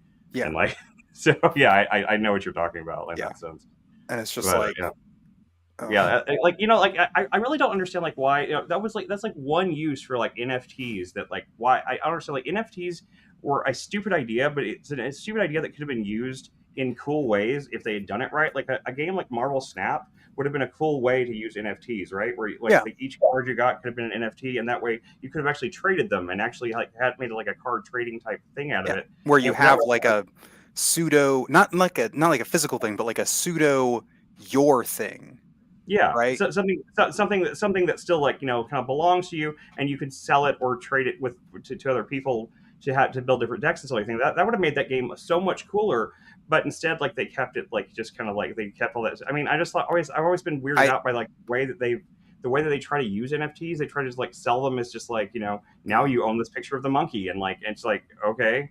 And you can't use it for anything. It wasn't part of a game or something like that. Like at least if they made it part of a game, at least it would have made it given it some kind of like. Even if they had made it a part of a game, there actually was attempts at making NFTs parts of games, and they run into scams, well, not even. I mean, yeah, but like even the parts of them that weren't scams, like they ran into issues with the system where like say you mint 10,000 little NFTs that are used in a game. If there's like a bug in one of those NFTs, the way NFTs are set up, because they're so intrinsically tied to the cryptocurrency stuff, you can't like fix them without paying money to fix them. Right. No. So it's I and like this is okay. I can't prove this or anything, but like this is I you just have to take my word on this. But like I kind of about 10 years ago, I, along with a couple other people that were just kind of like that, we were kind of like just on the edge of like when crypto was still kind of like emerging and stuff like that, came up with a system that like, even though we didn't have the knowledge to program it, and we knew a guy that did, and basically he told us that it was stupid and like we were idiots for even thinking of it. We basically invented the concept of NFTs, but our idea for it was using those digital signatures. I thought it'd be a really cool idea to create like to make like each individual, you could like basically create a small little icon type thing that would be like intrinsically tied to your to the blockchain, therefore that you could actually prove like that, because I thought it was going to be an emerging problem, like that people were going to be like trying to do the thing that does happen where like they pretend to be somebody else, and like they and so like it was a way to prove your identity on like social media and stuff like that. So if you made a statement and you signed it with your little NFT icon, then people knew that was you, and like that way you couldn't be like accused of like posting a bunch of racist shit or something like that because somebody was trying to trash you. And like so we had this, we created this whole like system. We created a business plan for it, all this stuff. We took it to several people that we thought that would be interested in trying to develop the technology, and people told us that we were idiots. Like, this was stupid, and no one would ever want this. And then years later, then NFTs came out, and I was like, that was my idea, but they're using it wrong. Yes, but did you consider tying it to a speculative investment currency called cryptocurrency? That was not part of the thing. It wasn't even going to be a paid service. It was going to be like the kind of thing. It was going to be like the business part of it would have come in like doing partnerships with social media companies and stuff like that. Was the idea. It was going to be something to add intrinsic value to current social media platforms. Was the idea behind the financial like aspect of it. And I thought it was a really solid idea, but like I couldn't get anybody that would actually work in those spaces to take it seriously or anything. And then, like I said, NFTs came out, and everybody freaked out about them because I was like, that's the exact same thing that we were talking about, but they're using it in the dumbest possible way. Like they took the idea and took all of the utility out of it and just turned it to like JPEGs that you can buy a receipt for. It just made no sense. Like I don't know, but like because I think the idea of NFT technology could be used for good, possibly. Although you could if you're a Christian conspiracy theorist, you could also say that it's the precursor to the mark of the beast too. So yeah, except for the fact that a number of like crypto rubes that I know of are themselves like Protestant Christians. Like I mean, I do see like there is something kind of intrinsically like possibly or not just possibly but very abusable about a system where like everyone kind of has like a definitive identifier, because everyone's more into anonymity, because that's basically all the crypto people they're like the whole point of crypto is anonymity. Like why would anyone want a technology that makes you identifiable? Yeah. And I was like, because of fraud because of people like trying to like, especially if you're like a celebrity or something like that, and someone can easily make an account that looks like yours and something that looks just like as a letter or has a space in it or something like that, and then post a bunch of like stuff that makes you look bad, and then the news cycles through and trashes you before you even have a chance to like prove that it wasn't you, and then by the time you do prove it, no one remembers the retraction. They only remember the accusation. So I thought it was maybe an important step towards like in a future digital currency type of situation, just like kind of your wallet can be kind of tied to you and stuff like that, that it would be a way to give people a way to prove their identity without going through like without going through like your driver's license, your social security number, stuff like that. So something that you could control and create. You could go onto the website, register and create. It would just be like a little it basically be like a little emoticon, just like, but it would just be like or like a little tiny like one of those QR code type things or something like that. I kind of like, I thought it would be fun to make them where you could kind of design it as like a little character type thing or something like that, almost like a tiny little avatar, but it would be kind of made up of those dots like the QR thing, so it could be scanned and definitely tied to the to whatever you wanted to do, and you wouldn't have to use it if you didn't want to sign, but it was a digital signature. I thought that it would be, I thought that would give it value. But yeah, like I was told by numerous crypto people that it was the stupidest idea they ever heard, because like crypto is all about anonymity and nobody wants to be like, for what it's worth, I do think I'll admit to being a centrist on this issue. I don't think that pure anonymity or pure non-anonymity, but rather sort of the way that, and this might just be my biases and the internet that I grew up with. I think like this sort of like semi-anonymous stuff, where it's like, you have like your Reddit account, which, you don't have to have your name on it, but like you have to have an email, and like that email can be traced back to you. So it's like and your IP address and everything else, unless you're really good with, I mean, I'm really good with proxies and actually understand how they work and not using like NordVPN or something like that. Unless you're, if you're not using some like really basic ass, like, paid for VPN service. And if I wanted to, I'm knowledgeable enough that I could go through and like make myself fully anonymous on the internet. I know people that can even scrub information if I wanted to, but I take the opposite approach. I believe in doxing myself. I'm undoxable, because if anybody wants to know anything about me, it's like I'm right there on Front Street. Like, go ahead. Dox me. I don't give a fuck. I mean, I've got nothing to take. I mean, like, if someone wants to identity theft me, all they're going to find is a bunch of debt. So like, I have no advantage to being like, super anonymous online. I prefer to like stand up and just be like, yes, this is who I am. It's just kind of more of my ethos, I guess. So, I mean, but there's a lot of people out there, and I kind of feel like the anonymity thing, like, it can be used for good, but a lot of times the main reason is because people don't want to get in trouble for doing or saying, just things that are generally socially seen as negative, from racism to sexism to whatever, like they just want to be cautious and protect themselves. Sometimes, yeah, I'm saying, but a lot of times it's used for. It can be used for negative or good. It can be used for either side, Yeah, I mean that's why I don't like show my face. I don't use my actual last name. I do that. I respect it. I respect everyone's decision, everyone's choice to. I don't think everyone needs to be like me. I just think that's just my ethos. Like I prefer to be. Fair. That's the reason why, I don't try to hide the fact that I'm bald. I don't try, I just like, I am who I am. And like, I have no reason to cause like doing something like you talked the other night about Tim Pool and like his like beanie thing, like him wearing the beanie all the time, and like more or less that gives people fuel to make fun of him for being bald. But if he just like, just didn't wear the beanie anymore or anything, it just takes away all their power. It's like it's the same kind of thing you do like whenever you're in high school or whatever, and like you learn to make fun of yourself before anybody can make fun of you, kind of thing. Like if I make myself the butt of the joke, it makes it really hard for people to like mock you. So which when I was like younger, when I was like in high school, I used to do that, and I remember all of like my friends being like, "Whoa, why would you like do that? It doesn't actually stop them from making fun of you." And it's like that's not it takes their power away, though. Yeah, like that's the thing. It's about like me taking their power away from them to hurt me. Like, yeah, sure, they can still make fun of me. Like, I'm sure they can still find their jabs or whatever super hilarious and titillating. But like, I don't care, and that's really all I really ever cared about, was that it hurt me. I didn't care that other people found it funny. I just nothing will frustrate a bully more than if they have some sick burn against you and you laugh as hard as they do.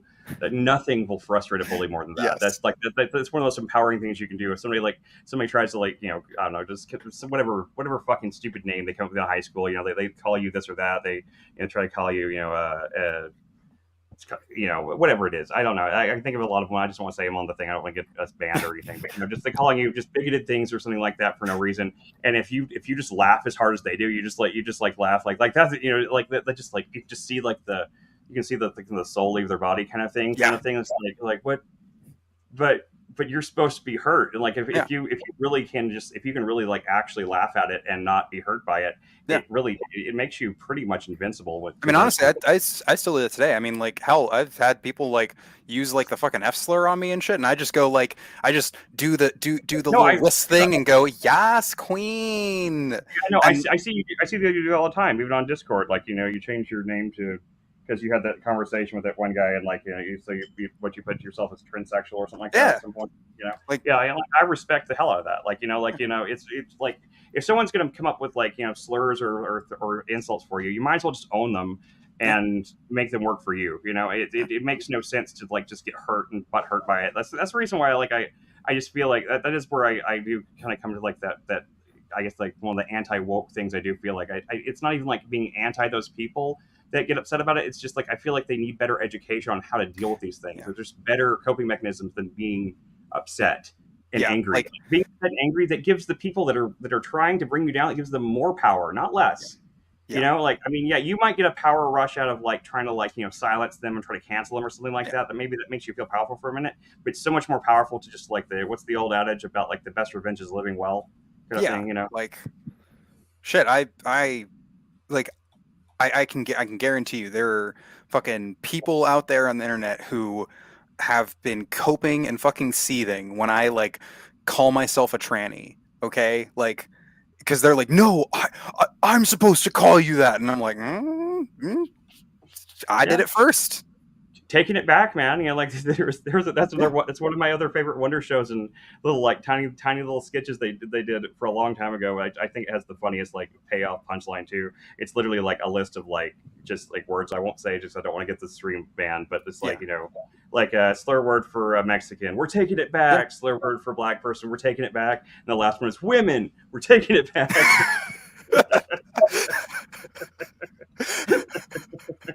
That was pretty funny. I just love the buildup of like all these like really like harsh like these really like obviously like like words that people have labeled as the worst words to call people, and then like just the last one being just women. It's just just women, just in broadly. Wonder shows, and once again, I highly recommend if you can find it. It's on my Flex server. Find it, watch it. It is the most, like I said, transcendently transgressive comedy I think that's ever been done on television. It's the same guy that created that, and the same guys that created that now run South Park. You'll see Vernon Chapman. He's usually like the lead writer director on South Park episodes now, more than Trey Parker, Matt Stone, and they also did the show Xavier Renegade Angel, which is kind of a Dadaist masterpiece in itself. So I'll have to check that out. And actually, one of the funniest things, I'll put a link up. Like one of the funniest things I've ever seen online, the AV Club did a series of interviews over the years with those two guys, with Vernon Chapman and John Lee, or their names, and their interviews with them are some of the funniest shit I've ever read, because they just take the piss out of the whole concept of an interview. Like every one of their answers is just goddamn hilarious. See if I can find it. Assuming the AV Club is even still there. I don't even know if that website's still. I used to hang out on there a lot. Let's see here. Yeah, they're still here. There's two of them that came up from the thing here, and I don't know if these are the really funny ones or not. But this is the one back when they did Xavier Renegade Angel. I think it's pretty funny. Here, put that the thing. It's just something to read. Just if you get bored, because it's just. And they have a link to the last time they when they did Wonder shows and two, and like just some of like their. I'm see if I can find a good example here of just like the way they did this sort of thing. Like, let's see here.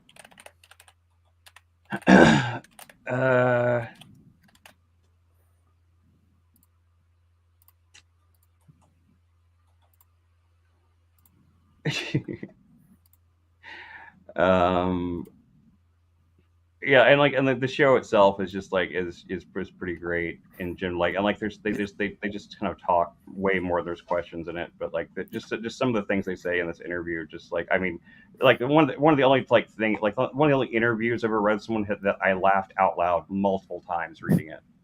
Um, in terms of like funny text-based things on the internet, there's like this, and there's an old Cracked article that I still will maintain is maybe my favorite all-time funniest thing on the internet.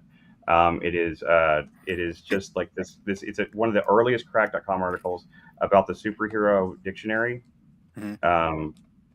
It's the superhero or the encyclopedia. I can't remember if it's dictionary or encyclopedia, because there was an actual thing that DC Comics put out in the '60s, and it was like a children's dictionary using superheroes, and it tries to give like like uses for the words and stuff like that, Mhm. and it's just it's like the most of the humor comes from the fact of how stupid and insane like this thing was in the first place.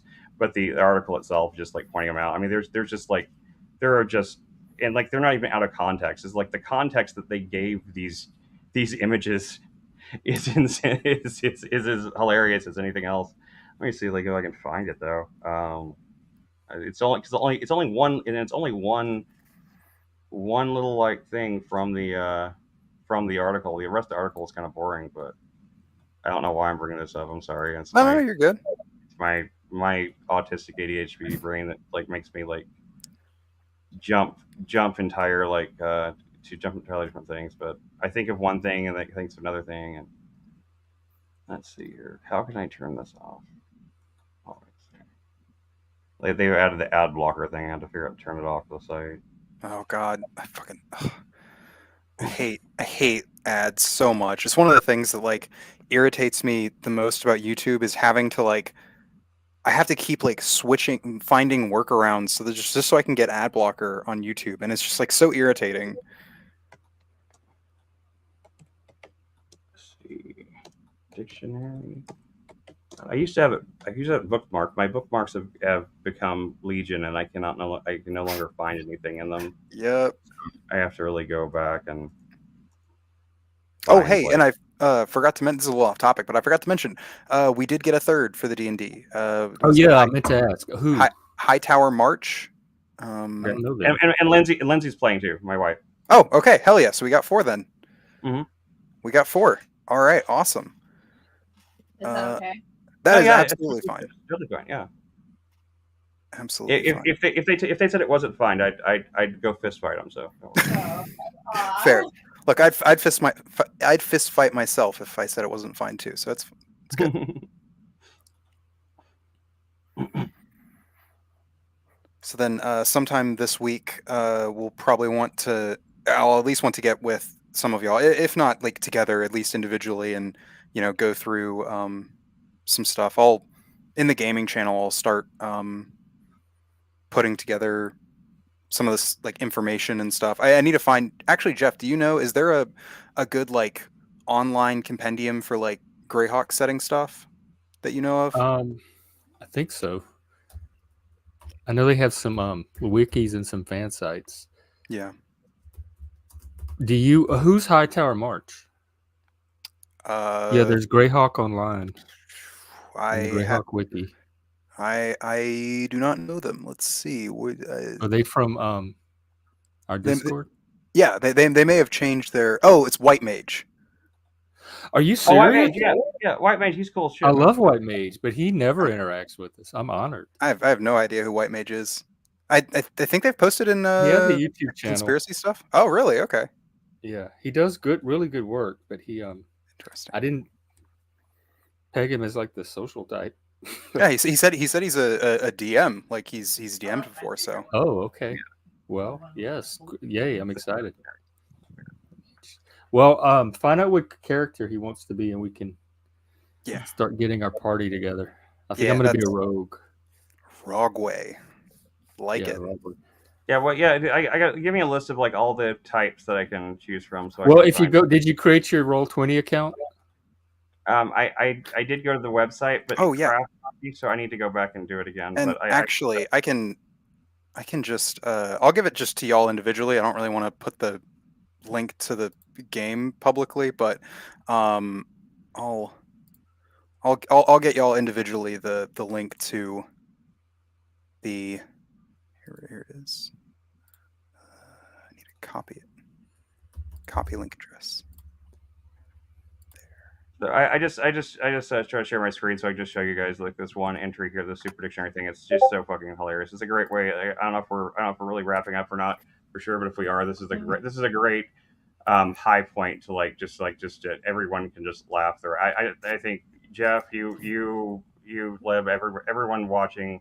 If you don't find this funny, then I don't understand your sense of I humor. used to read Cracked, and I used to laugh at a lot of their articles, so I do know that their humor is. This in my is not way. humor. The humor in this is not really based as much on the writing of the guy that wrote the article as much as just what the article is about is so insane that it's just like you can't even believe that it existed. It came from the Super Dictionary is a full-length dictionary released by Warner Educational Services in 1978 that was chock full of ridiculous situations, inappropriate innuendos, and full-on racism. It was a real dictionary. It was Yes, a it's a real. real thing. This is a real book that really existed. Okay, if any kid actually learned anything from this book, we can't imagine what it could have been other than awful. Yeah, so we have that on the screen there. Okay, yeah. So yeah, so when no one's looking, Lex Luthor took 40 cakes. He took 40 cakes. That's as many as 4 10s, and that's terrible. It gets better. It gets better.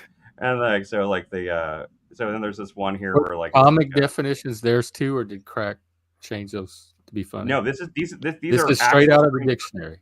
I found a PDF online of it to see if it was real, and yes, this is actually the stuff. They just picked out the funniest stuff from it, but like these are actual stills from the actual thing that was released in 1978. It's insane. It's like this is Batman, Robin driving Batman and Robin off of a bridge. He says, "You wanted to go for a drive. You wanted to go for a ride in the car. I like quiet drives." And Robin says, "I thought I knew how to drive. I thought I knew how to run the car, but I drove us off this bridge. You should have driven today." Oh my god! And this is definitions for drive and driven. So like this is how That's how it was set up. Oh my god! I can't even imagine like a book. Just oh my god! yeah. So, no one in the Bat family likes to mention the day that the first Robin died in a terrible rubber car accident because Batman foolishly trusted him with the keys. In fairness to Robin, he's fucking 12 years old. And here's like the definition for basket is Robin put his shoes in a basket. He put his shoes in a straw box with a handle. He carried 2 baskets to the game. And then basketball is defined as make a basket, Robin, throw a ball in and make 2 points. There's something wrong with this basketball. Something is wrong with the ball that we use in this game. Look at the other basketballs for a better one. Then we will play good basketball. We will play. This is more about like how English is just so really fucky wucky. Yeah, I know, but it gets some of the better ones in a minute. This the early Batman ones aren't the funniest parts, but be careful of your skin, They Robin. seem like little retarded children. I don't like. Oh, the point of this is like, hey, here's this word that has multiple definitions that aren't really related. Like a basket, as in like a straw thing with a handle, and like a basket in basketball. Yeah, so it's trying to be thorough, but it just I because get the way maybe it does it's it. over my head or under my head. I mean, I get the different definitions of basket. I don't get why they have to talk that way. That's that's what's funny is because like the people these people that wrote this were not people from DC Comics. The people that were writing it were some government educational board, and so like they have no real. They're just using like these images from DC Comics, but they don't understand what's happening. It's like, did you hurt yourself? Did you hurt your own body? Can you get home by yourself? Can you get home alone? And Robin just says, please help me. It sounds like an AI would. Yeah, yeah, but it's a person. Please me to keep you here. It will make me feel good. It pleased me to trap you. Please, Joker, let me go. I play. God. I'm getting to my favorite one is coming up in a second. Let's see here. Green Lantern. Don't pick that flower. Don't pick that colored blossom. You may have any other flowers, but not this one. Was it hard to get that plant to flower? Was it hard to get it to blossom? Only once before have I seen that flowered. Oh God, that doesn't even sound right. What? That sentence doesn't even sound right. And there's an obsession with Green Lantern and flowers in it for some reason. Green Lantern picked a blossom. He picked the flower of a plant. All the plants had beautiful blossoms. What the fuck? Oh my Let's god! see. I can't believe Let's this see here. I'm actually looking. got printed and people Oh, bought oh, it. this one. Probably. This one. Just the image alone. It's Green Lantern with a frog in his head. A toad hopped. Oh, look like a frog hopped on his head. He told it to go back to the other toads in the pond. Or this one. A tear ran down Green Arrow's cheek. A drop of water from his eye ran down his cheek. Then he cried many tears. He cried because he saw a child tear a painting that he had made for Black Canary. He saw the child pull apart the painting. Green Arrow doesn't know why he tore it. No one had ever torn a painting of his before. What the fuck? I'm still getting to the ones with Superman are my favorite ones, and I'm trying to get to those. Yeah, this is the Penguin's like height of villainy. He didn't pay for the shovel. He didn't give money for the shovel. He should have paid for it. The worst thing the Penguin has ever done. Or the Joker took a beet from a woman's garden. He took a plant with a dark red part that grows on the ground. Beets are good to eat. Beets are good to eat. The Penguin left the door ajar. He left the door open a little. He hoped someone would bump into it. Okay, no. I lied. This is the worst thing the Penguin has done. As someone who has run into doors before, it's the worst thing. Yeah, and it's like, and this is like him, the Joker talking about like he's going to throw pies at Batman. And let's see here, this one's pretty okay. Lex Luthor put gold paint on Superman. He put wet gold coating on him. He had more paints. Lex wanted to paint a picture. He wanted to make a picture using paint. He had painted Superman too. What a great painting! What a pretty picture! All Superman paintings are wonderful. What the fuck? Oh, this is my favorite. Lois Lane has a box in her head. She has something on her head that is made of paper or wood, and it's used to hold things. Most boxes have 4 flat sides, a bottom and a top. What the It's like, Why is there a box? why is the drawing What existence? image? It's who? I just. Like the caption for this one is great. Many boxes contain a woman's head. This is what we've learned. This is why Seven was so overwhelming. Oh god. The Lois and Superman have always had a complicated relationship. The Super Dictionary reveals some surprising facts about their personal lives. Some incredibly unhealthy and abusive relationship. Oh my god. It almost feels like it's like a. I've seen those like old like 80s joke books kind of style, but like this is more ludicrous. This is. And I love this is actually part of the good commentary. We don't know what if this is a punishment or some part of some weird sexual role play these two are into. We don't like it. Perry White doesn't seem to either. Well, Clark just glares at her with an expression that screams, "No, you keep this on and you wear it until you learn."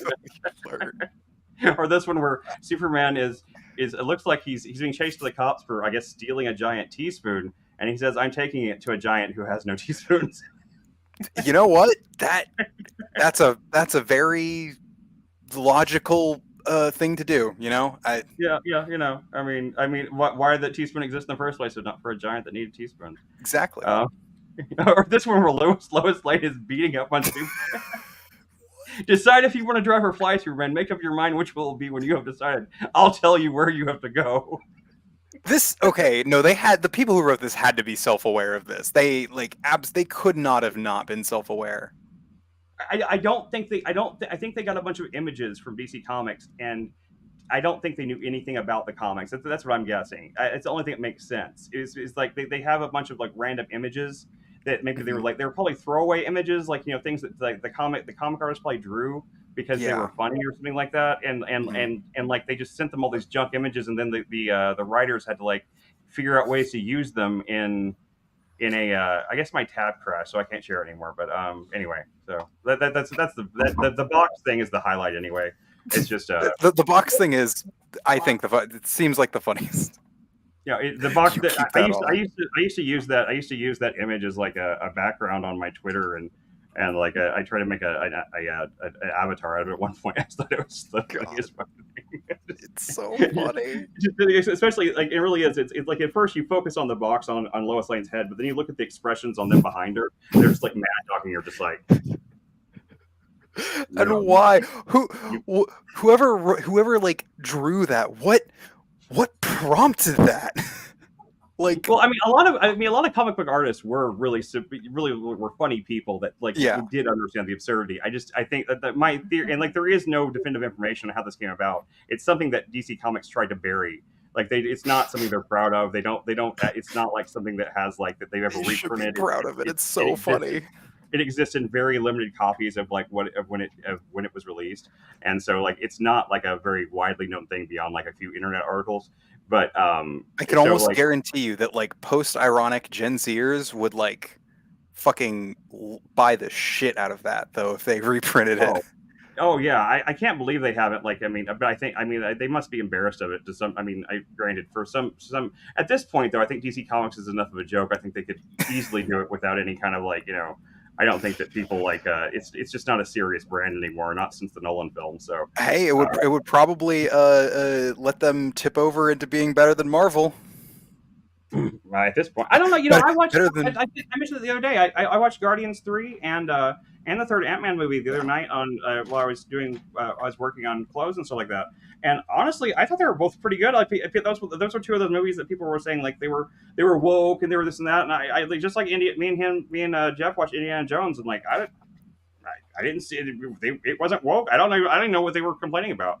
I mean, they were just decent little adventure movies. I mean, the Guardians movie is actually decent. Is actually good. I did the ones I did not like were Eternals, and I just heard Eternals was just bad. I couldn't get through Eternals. I turned it off after it was boring as shit to me. I did nothing about it compelled me at all. But Eternal, I didn't like the casting in it or anything. I didn't really get into the token Asian one, which just felt like the whole thing was just like it just felt. Oh it felt yeah, of how sequestered it was from everything else in Marvel. That like the one Asian superhero, like kind of I felt a little bit that way about Black Panther. But Black Panther kind of overcame it. Like I said, with like the first half of Black Panther was so cool with the Afrofuturism spy stuff that I thought it kind of overcame that aspect of it. But I just think it's a little weird how like all the other superheroes like hang out together, but then like if they're from a different race and they live in their own. They live in their country. They're with their people, Yeah. Look, all right. I don't think anyone can will deny that at the very least, the people who own Marvel, Disney, are a bunch of just old rich white dudes who honestly are just probably really racist. So they would be willing to greenlight this kind of stuff. I would not make that assumption. I don't think they're probably racist in like an openly way. It's probably. I think it's more racist to say they're a bunch of white dudes who are probably racist. Maybe. I mean, I think it's more based on money than race. It's really that like they see like what we didn't do. We haven't appealed enough to the Black American population. Well, let's do one of those. We haven't appealed enough to the Asian population. Let's do one of those. Let's make that money. For what it's worth, all of Disney's wokeness and stuff, I do think is genuinely seems to be a disingenuous like attempt at fleecing as much money. Yeah, like that's I think uncontroversial. That's what that's what annoys me at most wokeness in most pop culture. Period. Be it companies, woke capitalism, all that shit. Like that. People in my circles call it rainbow capitalism. The idea of like how you have like fucking corporations sponsoring pride events and like shit, and it's like, it just feels dirty. Not only do you not care about these people, you don't give a, but you use this veneer of like, but it gives, they feel like it's going to give them this cover of like the fact that there might be a backlash, but then we can call everybody bigots that doesn't like it, kind of thing. Yeah, and like it's all very calculated and it doesn't come from a real place. It doesn't come from any kind of real concern. I don't expect giant movie studios to come from real places. Like this is I don't either. I don't either, but it's just whenever they try to force that agenda, it's the same problem I have with Christian movies. Okay, I have the same problem with Christian movies. Like movies that like they shoehorn Jesus in like Fireproof and God's Not Dead. Yeah, or any of those are one more blatant ones. But I mean, even the ones that have like they're more subtle, like back when the Omega Code came out, for example, that was actually released into theaters. If you can believe that movie is terrible, but it was actually it's a movie about this stupid thing where like this guy invented this thing where he said you could tell the future from the Bible because all Hebrew translates to numbers, and you add the numbers up and it tells you like when Hitler was born or something. You know, it's dumb conspiracy shit. They made a movie out of it. They made a movie called Omega Code, which is actually it has a really kind of cool cast. So like it's actually the first one's okay to watch, but the second one is just so good. Bad movie. It's just one of the best bad movies ever made. It's absolutely hilarious. But nonetheless, the first one tried to play it off like it was a straight movie. It wasn't like it tried to play it off like it was an apocalyptic thriller type thing. But then it has like this heavy-handed like salvation redemption arc where like the main character gets saved from he's up against the wall. He's about to get killed, and he finally succumbs to realizing that he has to ask Jesus for help. And he gets on his knees and prays, and like angels save him and shit like that. It's like that kind of stuff. That, like it just like that obvious. It's that kind of level of cheese to me too. Like whenever they put that obvious pandering into stuff, it's disingenuous, and it makes the whole thing just feel icky. And it's just like anytime you start out something with like a explicit like moral message. Well, hold on. I know what you're going to say. Wasn't that like the crux of our disagreement over all those other movies we argued about? Was that you were seeing a moral message in it, and I was saying I was seeing an intended moral message. I was seeing a message. If you do put a message in your movies, I think it should be done well and subtly. And I think that whenever they intentionally are trying to put a message in how do you know when it's put there intentionally and when you're just interpreting it into it? Well, I think part of the issue is in art especially, subtlety, or at least some degree of subtlety, is important, right? So like for instance, the movie God's Not Dead is just so god awful, and a lot of that comes from the fact that like there's a lot of reasons why, but like one of the big reasons is due to the fact that it's not subtle about anything, and that lack of subtlety just like leads to just bad storytelling and filmmaking. To be fair, that one was aimed at Christians, though. That was not aimed at secular audiences, even though I was a Christian and I thought it was like this was. Oh no, I do too. I absolutely think it's a god awful movie. Most movies made by Christian movie studios, there's that whole fucking network that I can't remember what it's called, like Angel Network or whatever like that. This one guy that is like the star of all of their movies, and they've done like a John Wick ripoff, and they've done like all this stuff like that, and they're all like hilariously awful. I've only watched a couple of them, but like the John Wick one I watched because I couldn't imagine like how are you doing a Christian John Wick exactly? Like he's gonna like go. Is he gonna like save people with like salvation bullets or something? But no, he actually just kills people. But but he feels bad about it afterwards. So, it's really that's how you show that it's a Christian movie. It's really weird.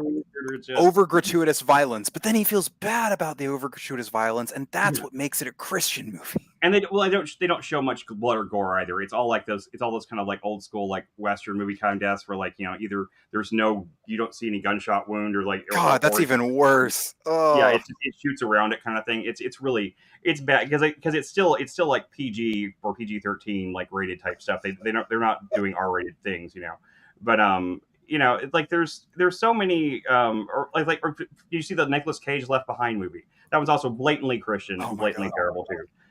But it's got Nicolas Cage, so it makes it kind of watchable. But still, he's pretty boring in it. But there are movies that deal with issues of faith and deal with issues of religion, stuff like that are about those things without having the intention of trying to convert someone to Christianity. And I have no problem with that. There's still a message there. There's still I think every writer writes with some kind of like, even if they're not fully conscious of it when they're doing it, they're still like writing from a perspective, and therefore it comes through. But there are like Barbie, for example, which is the movie that we had this argument about. I mean, I think Barbie is that pub crawl movie. Oh right, like that. Which is the one I was thinking of. And we'll see that one at the end of that movie has a very blatant like speech type moment that is very much like that kind of like expels out the message of what it's supposed to be about individualism and about like about saying saying fuck you to the collective type thing. I mean, so it is like whether or not when he was writing it, he was thinking this is the moment where I sell my message. It still has like a it still has like an intent behind it like that. But like with Barbie, I felt like they really were there was explicit messaging type things in it. I just think they were so muddled and insane that they kind of almost like worked against what they were going for. I think they subverted every possible message. I don't think they were intentionally putting messages in. I think they were subverting it to the point that there was no message, or people could see whatever message they wanted in it.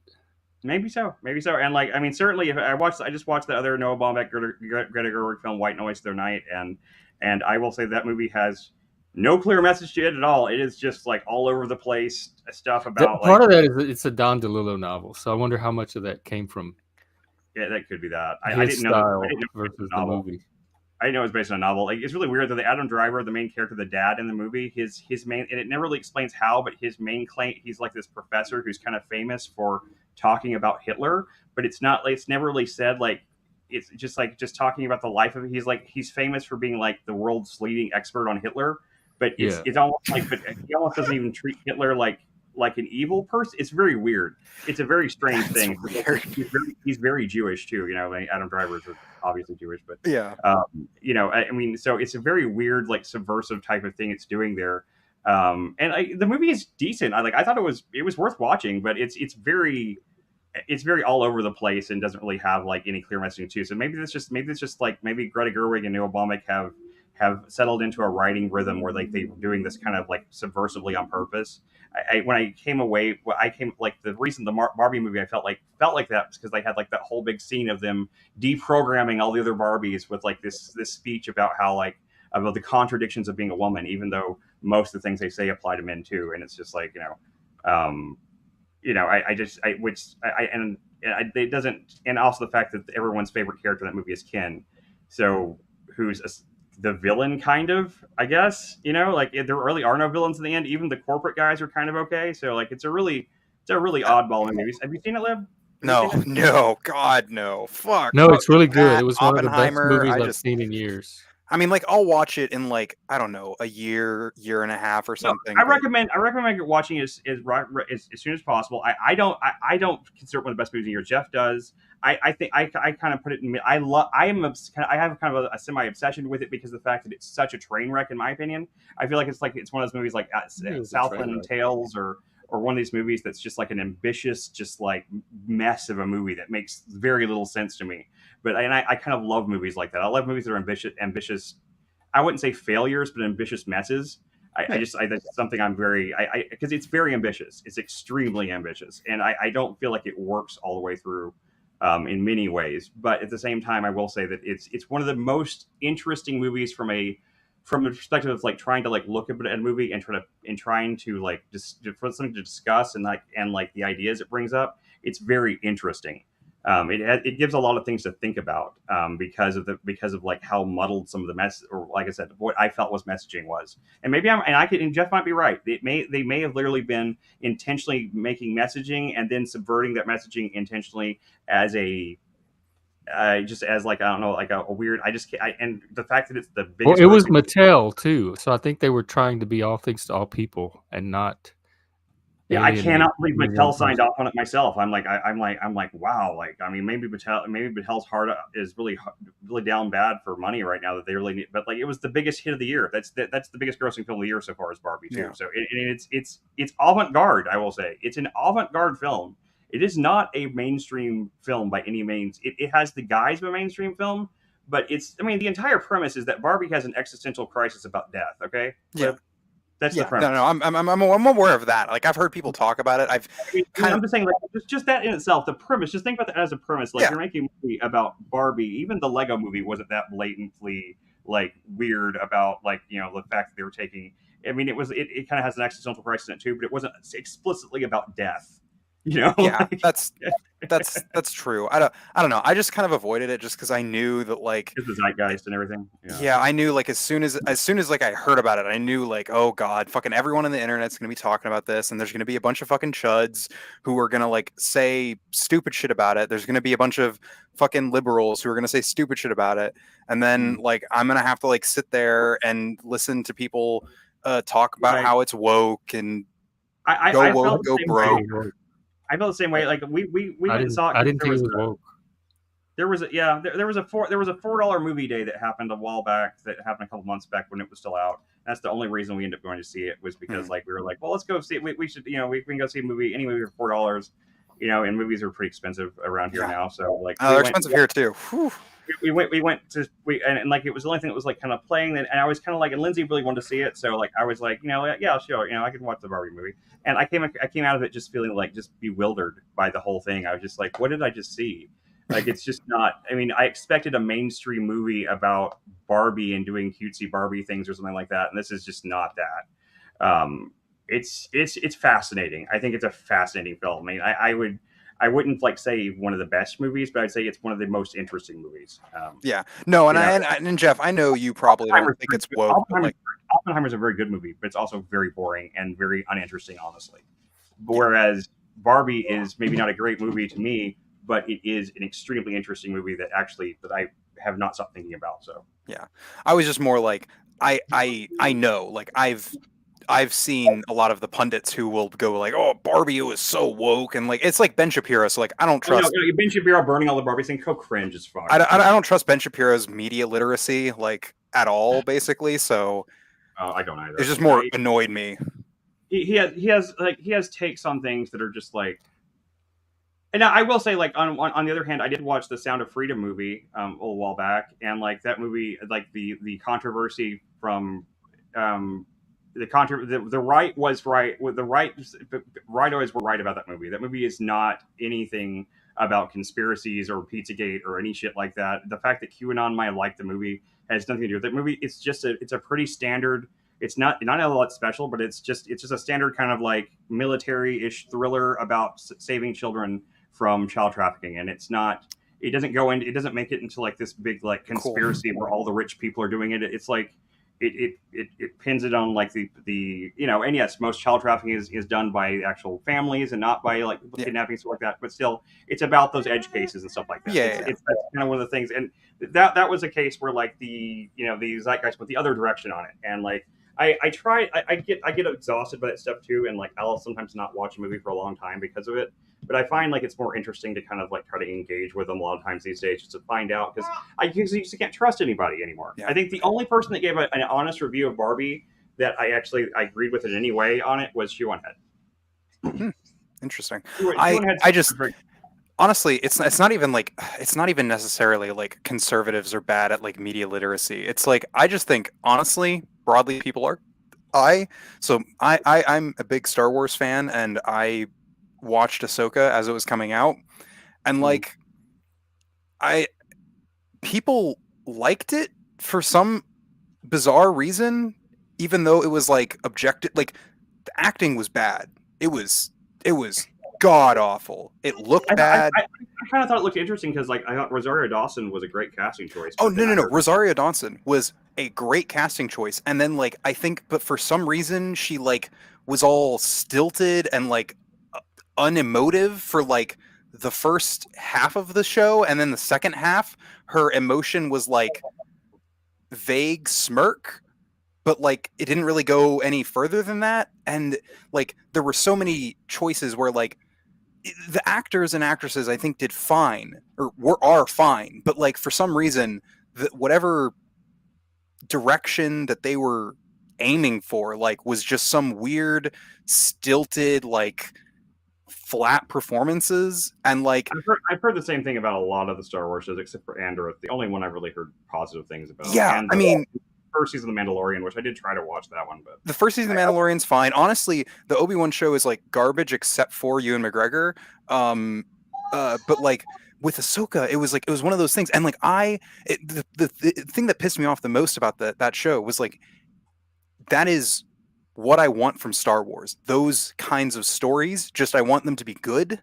Like I want them to delve more into like, because like they delved into some of the sort of the deep lore about like the Force and stuff in there, but like then all that cool stuff gets surrounded by like stilted performances by all of these circular sets that are very clearly done in the volume. Like that entire show is done in the volume. Like it is just so obvious and clear that it was, and that shows, and it doesn't look good. Unlike The Mandalorian, they did not use it to its maximum.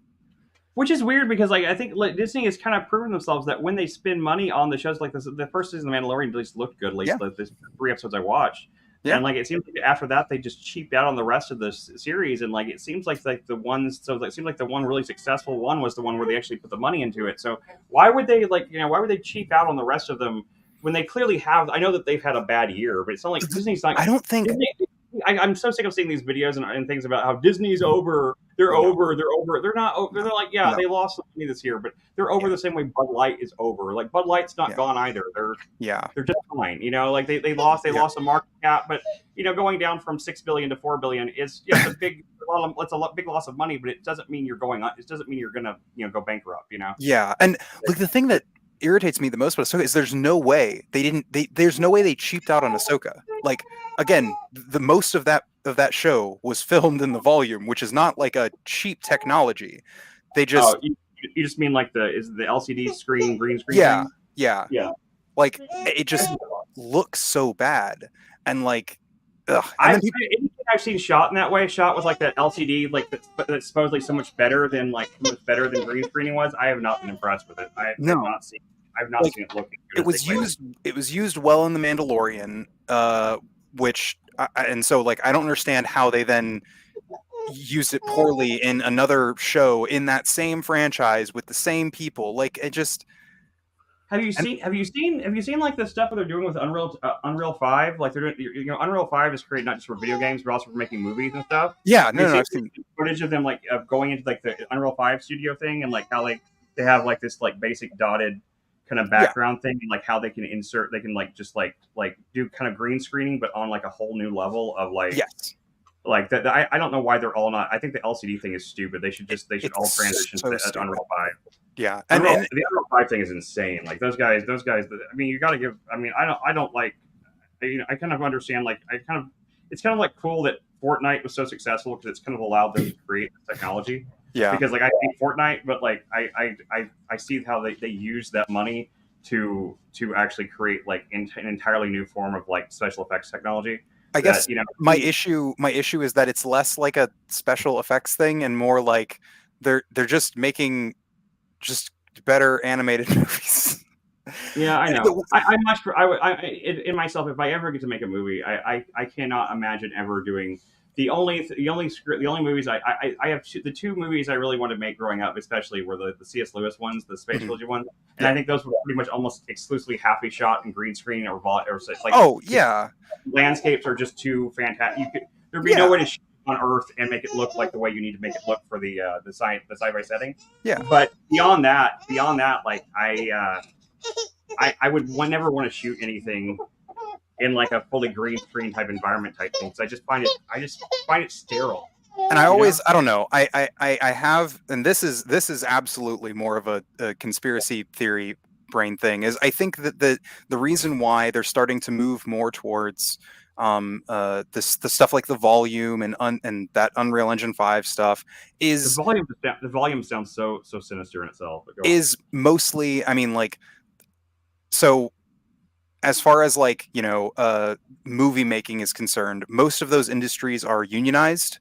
However, there's a lot of sort of departments of like special effects people who aren't, and thus it's a lot easier to underpay special effects artists than it is, like a bunch of more, real set people. So that's they do that because they're like, we don't want to, and like, again, like it's more of a conspiracy theory thing than anything. I think they're doing it because they don't. Not even because it's cheaper. I don't think they're doing it because it's cheaper. I think they're doing it because they want to encourage non-union work in their industry. I think the only conspiracy thing I'll get into with the movie industry is the way that Hollywood deals with writers, because I know there are talented writers out there that really can write, because we've seen them. We've seen good, powerful, but like they seem to. It's like they go out of their way to write things that are uninteresting in like and in like in a really weird way. And like this writer strike thing happened, like where like they like one of the Writers Guild things they wanted to make sure that every TV show had like 12 writers in the room at all times. And I'm like that's never been a good formula for. It might be good for having more writers employed, but it's never been a good formula for making good stories. And like I don't know. I really hate that about like I mean because like I know that because we've seen well written stories even the last few years that like that have all the right Actually, character, that's actually one of the weird things about Ahsoka. Did you know that every single episode of Ahsoka was written by a different person? and it doesn't surprise me. It was so weird. And they were all like nobodies. They were all like just some person who's done, like someone who's done something. I guarantee you look them up. They all graduated from Harvard too. Every single one of them. Yeah. They all these companies they do the same thing. Like Amazon has a similar thing. Like if you're just getting out of college with any kind of degree that's vaguely related that they could like use it in university, use it in Amazon warehouses. They will pluck them right before they graduate. They will go and make them from this offer where they basically get like where it took me like 4 years to get to like this level. They'll give them a position two higher levels higher than that. Like give them basically like a $500,000 a year job out of college with no experience, and then have their employees train them on stuff. And like they do this kind of same thing with like, so if you graduate from Harvard or whatever, and you have any kind of anything that's remotely related to writing, they will go and poach these people, and then because they're like because like they want to control it. They don't actually want to write the words in that. They want to type the scripts up, but they don't want creative people like fucking with their vision, I guess, or whatever. And I don't think they want people who have. I think what it is they want people who aren't you going to be as experienced in the industry, so they can and people who they can just they can pay less. They can pay a new writer just out of college a lot less than they can pay someone who's entrenched in the industry, who's experienced and done a lot of work, and they can get away with a poorer quality because. I don't know. It's so counterintuitive because like James, they hired James Gunn for Guardians of the Galaxy, and like that's one of some of the successful movies ever. They got Ryan Coogler for Black Panther, one of their most successful movies ever. The guys like the directors of all of the Avengers movies, like Civil War and Winter Soldier, and they came from Community. Like that that was their claim to fame was like directing mostly the show Community. And they weren't actually like big names, but Jon Favreau did the first Iron Man. Like I mean, these are not like they started off with like a really good strong ethos of hiring really creative, interesting people to make these movies, and then over time they just moved into like trying to like poach like young up and coming indie directors and writers and stuff like that have no experience, so they could control their. They could just and they basically like what was the one director I heard that like she was offered to direct the Eternals originally. And like literally, and she turned it down because they came to her and she's like, I don't know anything about making a big movie like this. She's like, oh, don't worry about that. We're going to take care of all of that stuff. We just basically they were paying her just to put her name on it and sit in a chair. Oh my god! Basically, those movies are directed by second unit directors these days. They're like the directors don't even do anything. It's just like they just want a name.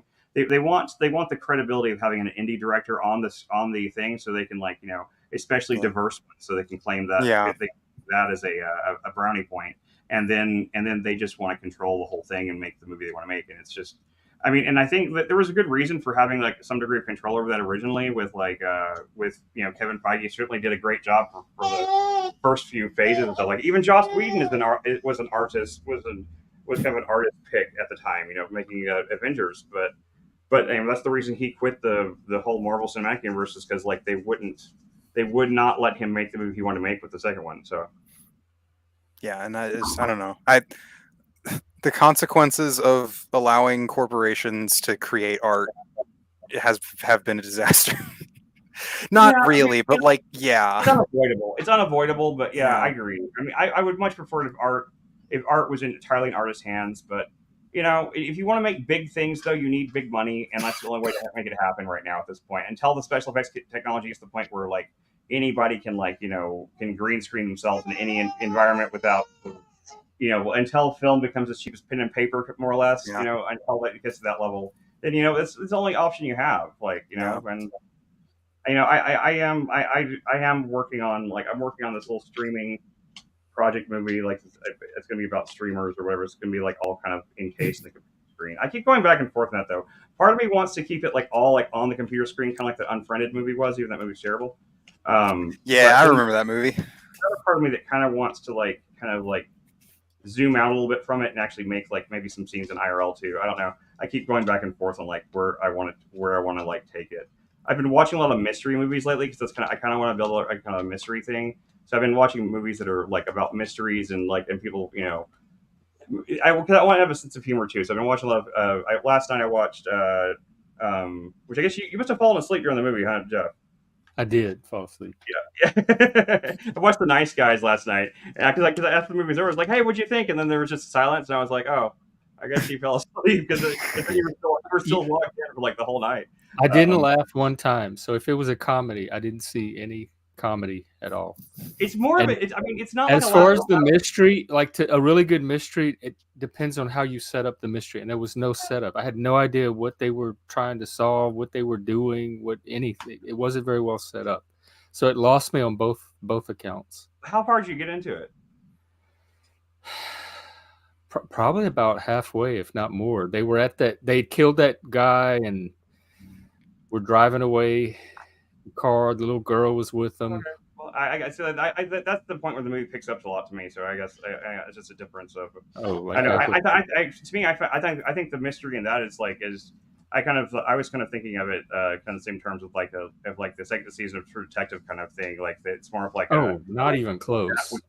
It's got a lighter tone, but like it's a very similar kind of like they just kind of stumble into a deeper and deeper kind of conspiracy thing.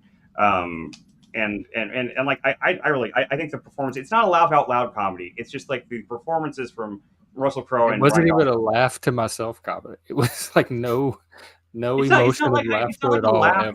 It's like humorous, but not funny. I guess is what I mean. Like it's just like it's like you and I don't have the same humor. I think I didn't it's maybe so. get the humor. After that, I found this movie called The Kid Detective, which I'd seen before too. It's got Adam Which Brody. one? It's called The Kid Detective. It's about this. It's about this literally about this kid who was like he was kind of like Encyclopedia Brown whenever he was a kid, and he as he gets older like he's like no one takes him seriously because he was the kid detective, and this woman hires him to solve a murder, and he's never solved anything like that before. And it's like and it's Adam Brody from the OC, which is like the only thing he's usually known for. And so he's like once again not like laugh out loud funny, but he's just like kind of like a kind of a funny, charming kind of character. And it gets really dark at the end too. It does not. It takes a left turn into dark territory that you do not see coming. But it is I've been watching movies like that because I've been trying to find. I've been trying to find like kind of inspiration. Plus, I also like to watch movies that are similar to or in the same vein as something I'm working on to make sure I don't copy them. I want to make sure that if one movie did this, I don't do the same thing. Especially since I've seen them before in my head, so I don't want to subconsciously be inserting something that I didn't remember was in something else. I don't want to be accidental plagiarizing something. So that's fair. Yeah, I watched that, and then when I was going to sleep, I had on some Soderbergh film I never watched called No Sudden Move. I don't think I got all the way through it. It was kind of boring. Even though it was great cast, Don Cheadle and Benicio del Toro, I mean the main actors in it, and it was boring. I was just like, how did Soderbergh make a film with this cast and it not be just like riveting? But I don't know, it just wasn't. But yeah, I mean, like I've been trying to watch a lot of mystery stuff, like when I've been working on like the stuff like that to try to prime my brain for trying to come up with a really interesting mystery. I thought about doing a mystery for the movie. Okay, that's one thought I had, how we would pull that off on stream, and then do we want comedy or serious? I want it to be kind of like I want it to have humor in it, but I don't want it to be a comedy. I don't want it to be like absurdist comedy or something like that. I want it to have a sense of humor about itself. I don't want it to be deadpan, dark, everything is dire, like type thing like that. I just think that that fits the whole streamer community better because there's a lot of goofballs and everything in that thing. Well, mysteries are easy. You just need a cast and a body, and then you can build from there backwards. I guess I like to develop. I personally like to develop stories organically. I like to start with a premise and then see where it takes me. That's what I like to do. I like to start with like what I like to start with like a situation and then try to like unravel it the same way I would if I was researching something, trying to solve an actual mystery. I find this for me the process of writing is kind of like solving a mystery because I don't want to know the ending before I write it. kind of thing. I will ultimately know the ending before I write it, but you know what I mean. I like to discover the story as I go along because those are the ones those are the ones that I've written that have been the best, and the ones that have because if I'm not surprised by my story, then no one else is going to be. I feel like. There's an old axiom I read in a book a long time ago. It said, "No tears in the writer, no tears in the reader." So like if I write a line that is ostensibly supposed to be funny, it's supposed to be laugh out loud funny, but it doesn't make me laugh out loud, then it's probably not going to make anybody else laugh out loud. It might, but it's probably not. Yeah. I try to keep that in mind, like do unto others as you'd have them do unto you, kind of thing. But Golden rule for of writing, Yeah. Okay, well, I'll just let you do your process then. I mean, it's not. I mean, I'm not saying my process is perfect or anything. I am, and I am one of the. As soon as I kind of All have, it has to do is generate a script. So however you have to do it, it doesn't have to be perfect. I feel. Just I has know to produce a you result. actually know. You actually know how to use ChatGPT and stuff. Why don't you try to input a couple of give ChatGPT a couple of prompts and see if it comes up with anything interesting. I I suggested that. You said you wanted to do I know. because it can help you with two things: an outline and actually write an entire rough draft that you could go back and script out. Yeah, I mean, I'd be willing to look at it. I mean, I have my doubts that I would take much from it, but I'd like to see what it comes out with. Yeah. But I tried to do it myself just out of curiosity, and I couldn't make it. I was about to say, ChatGPT is more about knowing how to use it. It's a lot like actually Google, right? Google is actually kind of worthless if you don't know how to use it, and ChatGPT is the same way. It's not really that useful if you don't know how to, I guess, I have a make friend who's a prompt engineer, so he could always Cool. help us come up with the prompts that we need. Yeah, I mean, like I don't want to. I don't need a whole script generator. Just to have it generate a couple of outlines or ideas like that. Like I do kind of like the idea of jumping off from kind of almost a randomly generated log line type thing. I remember the movie Three Kings. You ever see that movie? It's a really good movie about Desert Storm, about these guys at Desert Storm that kind of and literally the whole movie was spawned from David O. Russell was in a meeting with some executives, and they handed him a piece of paper that just had various scribbled on movie log lines, just a single line premise for a movie kind of thing. And the one that caught his eye was a gold heist set during the Gulf War, and that's where he spawned that whole movie from. And that sounds sick. Yeah, right. If you've never seen it, I've never seen it. It's got George Clooney. Oh shit! Oh, I love George Clooney. Okay, that's Ice-T. It's Spike Jones is one of the actors in it. The director Spike Jones. God. How have I never seen this? And what's his name? The guy. One of the guys from. He's one of the guys that's also in Oh Brother Where Art Thou? Like the guy that plays kind of the dumber guy. I don't know actors. I can see the guy's face in my head. Right. Yeah. But I can't. I don't know. I'm bad with names. But Three Kings. It came out. It was from the golden age. I think it came out 98 or 99. It's like one of the many great movies from that. It's 1999. Came from 1999. It's absolutely just it's actually it was the first DVD I ever bought. The first time I ever first DVD I bought, and it's the first time I ever watched a commentary. Was on that movie. And it's actually one of the best commentary tracks ever too. If I could find the DVD, I would recommend it because he goes so much into how they did the shots and how hard it was to pull this shot off and this and that and just some of the movie tricks they do in it. It's just it's a fascinating film and it's a fascinating backstory to it too. But yeah, I highly recommend that movie, and I can't believe no people haven't heard about it. I kind of thought it was a What's movie it called? Three Kings. I think I have it on the Flex server, and if I don't, maybe I'll play that when we get up tonight. Maybe that's what I'll play. I'd love to see it again anyway. It's I haven't watched it in several years now, so it's got let's see here, what's the so it's Wikipedia. Yeah, it's got George Clooney, Mark Wahlberg, Ice Cube, Spike Jonze. Not the other guy. I'm thinking of, but it's got George Clooney, Mark Wahlberg, Ice Cube, and Spike Jonze are the main four characters in it, and it is it absolutely is. It's a movie about a gold heist that during the Gulf War, and that's literally and it's really well researched and really just well made overall. It's really awesome. I highly recommend it, and I think that that's all I have to say about that. Check that out. It's also famous for being the movie that that kind of what it was, it kind of solidified George Clooney's kind of notoriety as being like a really hard actor to work with, because him and David Russell apparently got in fist fights on the movie. So Oh shit. yeah, there was some controversy before the movie came out, because like there was like literally like him, like David Russell and George Clooney like literally got into actual fist fight, and actually had to stop shooting for several weeks so wounds could heal. So yeah. God. Oh my god, actors. Am I right? Well, no, it's also David Russell is also considered one of the most contentious directors to work with as well. I think he's calmed down in more recent years. I mean, he hasn't seemed to have that problem since he did like Silver Linings Playbook, but in his earlier days, he was considered to be really. Well, he made some great movies. Like, you ever seen Flirting with Disaster? That's got it's Ben Stiller and I think Mary Tyler Moore's in it. I want to say. I have not, though. I love Ben Stiller. Yeah, it's got he did a lot of good movies back in the. Oh, he did one of my favorite movies of all time, My Heart Huckabees, which I think is a brilliant subversive. Have you ever seen I Heart? You never seen that one either? No, I am bad at like watching movies, and also I may have seen it and probably just don't remember it because there's tons of movies.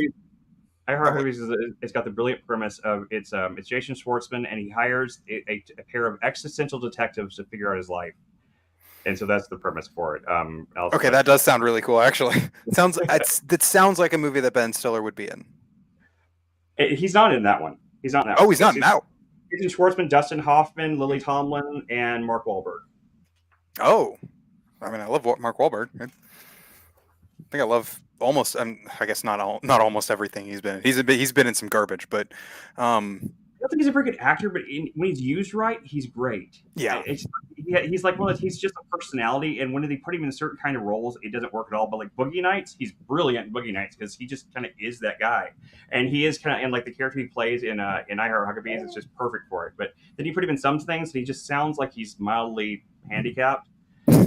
Yeah, he just sounds like in like The Happening, like he's like, why does anybody care about the bees? God. Ugh.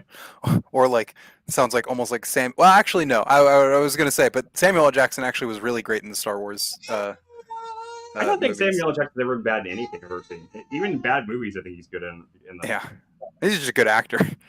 I mean, he even played well for all the de-aging makeup and everything in Captain Marvel, which I didn't think was that bad either. But I mean, but still, I thought he was. I thought it was really cool to see him. I love his best role of all time is play Deep Blue Sea, though, even though he's only in it for like a few minutes. But. Yeah, I don't know. I felt like very ambivalent about Captain Marvel. Like I heard so much like, oh, this movie's garbage, and then I watched it and I was like, I'm just like disappointed. Like I bought a Captain Marvel jacket. Yeah. Yeah, we took my daughter loved it. We took her to see it twice. She wanted to go back and watch it the second time. And like, I mean, it was just, I don't know. It was doing a girl power thing. Who cares? Like girl power is not like Disney invented girl power as a new woke indoctrination device. Yeah. It's just, I mean, like what? She's not. I mean, people made like she's just too serious and sterile. She's such a bitch in the movie. I'm like, so we're all Marvel good guys. They're always stern and mean and yeah.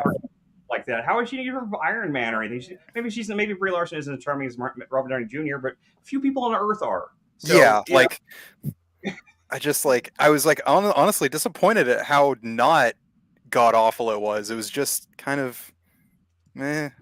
I don't know. I mean, up until Endgame, I honestly enjoyed almost all the Marvel films to some degree. Same. I didn't think any of them were absolute garbage. I didn't think weren't all just like movies like I loved or wanted to watch a second time, but none of them were out and out bad, which is just kind of shocking as a record for like a film studio to put out that many movies that were. I don't like the first Thor film. I think the first Thor film's pretty lame. Yeah, that's. I mean, like Kenneth Branagh too.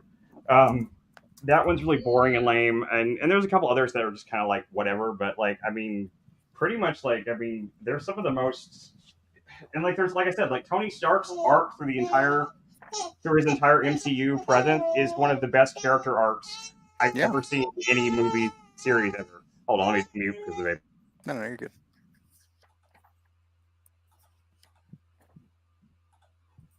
So I'm on the Saltmarsh site, but I don't see that player section you were talking about. Oh, okay. So it's in chapter 1. It's in the overview. So you'll have to the overview of Saltmarsh, and then you scroll down. Let me pull it up Saltmarsh actually. overview. Yeah. So if you go, here we go. In the adventure of it, you go chapter 1 Saltmarsh, and then you go down, and there should be at the very bottom of that of chapter 1, there should be Saltmarsh backgrounds. Oh, okay. And then it actually should link. Some of these actually like link to different stuff. So like the fissure, if you hover over the fissure, it has its own sort of entry. Unfortunately, I'm actually looking at this. The website actually doesn't go into as much detail as the book. The book actually goes into more detail on the stuff, which is kind of disappointing. Are these characters? These Character these are archetypes? these are backgrounds. So every Oh, character, okay. yeah, So you, when you we're choose choosing our background. yeah you choose a race, a class, and a background. Okay. Um, Well, good. And does Mage know that we're thinking about streaming it? Because he yeah, has no, some because ideas I put it in being on the camera. yeah, and I put it in the thing, and I probably won't have my camera. I don't have a camera, so I probably won't be doing that. But yeah, I think Mage is pretty aware. I've talked, or I mentioned in the thing, and then I mentioned it again in the DMs. So I would hope that Just they've just just figured it out. just make yourself like one of those VTuber things, but with your character. Oh God, I have actually considered trying to start doing VTuber stuff. One of my Polykill members is similar and wants to, but it's just something. I personally, I don't see why people get like shy with their face, except for like if it makes you uncomfortable. I understand, I think everyone has the freedom to do whatever they want. Yeah. But if you do, I do think it's more visually interesting to have some kind of visual representation. So like, Yeah, I will probably pull up. I have at the very least, I have a picture of a picture of an idealized me that someone drew for me. So I might just use that.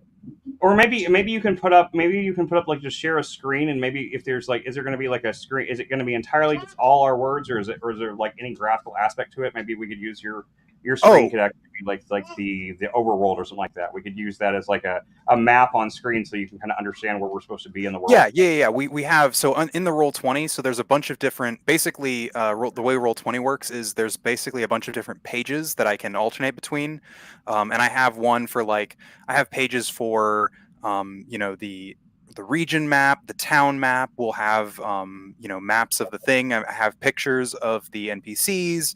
I'm gonna have handouts for y'all, and stuff. And I plan on having like just a generic background to have probably for each different section of the game, to just like sort of keep in the background just when we're not on something. If like we're not in the battle map, I'll just have probably a scrolling of different images. That works too. That's fine. Yeah, I think that's all good. I mean, just something like that. I just feel like it would be just something to add to it a little bit. Yeah, Um, that's I think like I was wondering like, like how rigid is the class structure? Like, is it like a thing where I could create kind of my own thing, or does it need to be within certain parameters? I don't know a lot about this. as far as classes, yeah, they have there's classes that you have and you pick a class. Now I will say there is multi-classing too, so you can also have two classes. And for what it's worth, Jeff, multi-classing is way better in 5th edition than it is in AD&D, because you take one level in Rogue, and then if you want to next level, you want to go into Wizard, you take one level in Wizard. You don't have to do I'm leveling up my Rogue or I'm leveling up my Wizard. So you can just keep jumping from class to class? Yeah, no, they do have restrictions. So like for instance, if you want to be a fighter, you have to have a 13 in either strength or dexterity, right? Or if you want to be paladin, I think is the most restrictive. Is you have to have a 13 in charisma and strength or dexterity. So there are slight limitations just to avoid, people doing crazy shit. And there are downsides. For instance, like in D&D, every 4th level, a character can choose a feat, which is just like a powerful kind of thing. However, if you like were to say take 2 levels in Rogue and 2 levels in Wizard, you wouldn't get a feat because you get your feat at your 4th class level.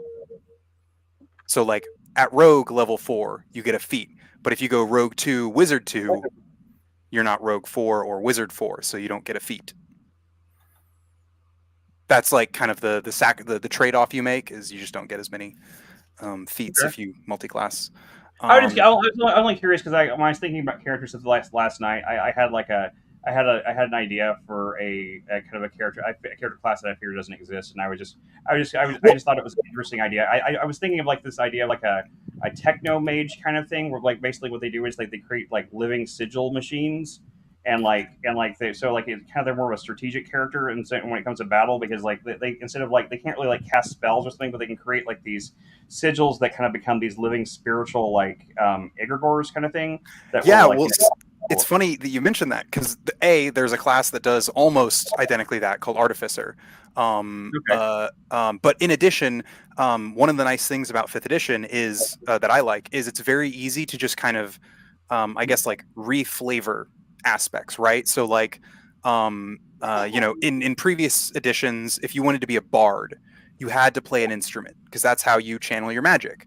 But in 5th edition, it doesn't have. It's not limited to like instruments. I've actually played a game with a bard named Yuki, who was a pacifist, and the way he gave people inspiration was by throwing muffins at them. Like he would give you a muffin, and that's your inspiration, And his whole thing was he was a cook, but he took the bard class, and we just kind of like reflavored it to be a cook class, So could I be like an artificer that also like multi classes kind of as like a bard, but I use like sound based magic where like I could use certain frequency combinations to you could be just an artificer and do that actually if you want to. Let me actually, because they in addition to classes, 5th edition has this thing called each class has subclasses. Basically when you reach whatever level, usually it's level 3, sometimes it's level 1 or 2, and you basically choose a sort of, I guess, specialization is more the thing. So like say you're a fighter, right? Fighters have the subclass of like, let me actually pull up the thing. So fighters, you could be an arcane archer, or a battle master, or a cavalier, or a champion, or a psi warrior, or a samurai, and those are the different, and all of those different subclasses would give you different, abilities. And each of the classes has this. Artificer doesn't actually have a lot. They do have a more limited amount of subclasses. They just have alchemist, armor, artillerist, and battlesmith.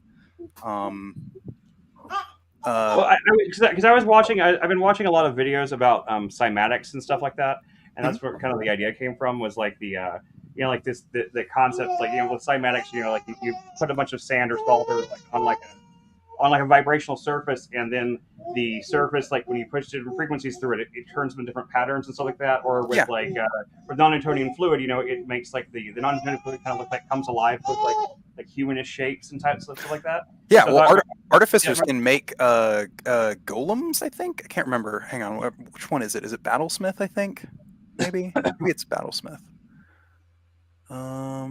There's one artificer. Oh yeah, no, it is Battlesmith. You get a steel defender. It's a faithful companion.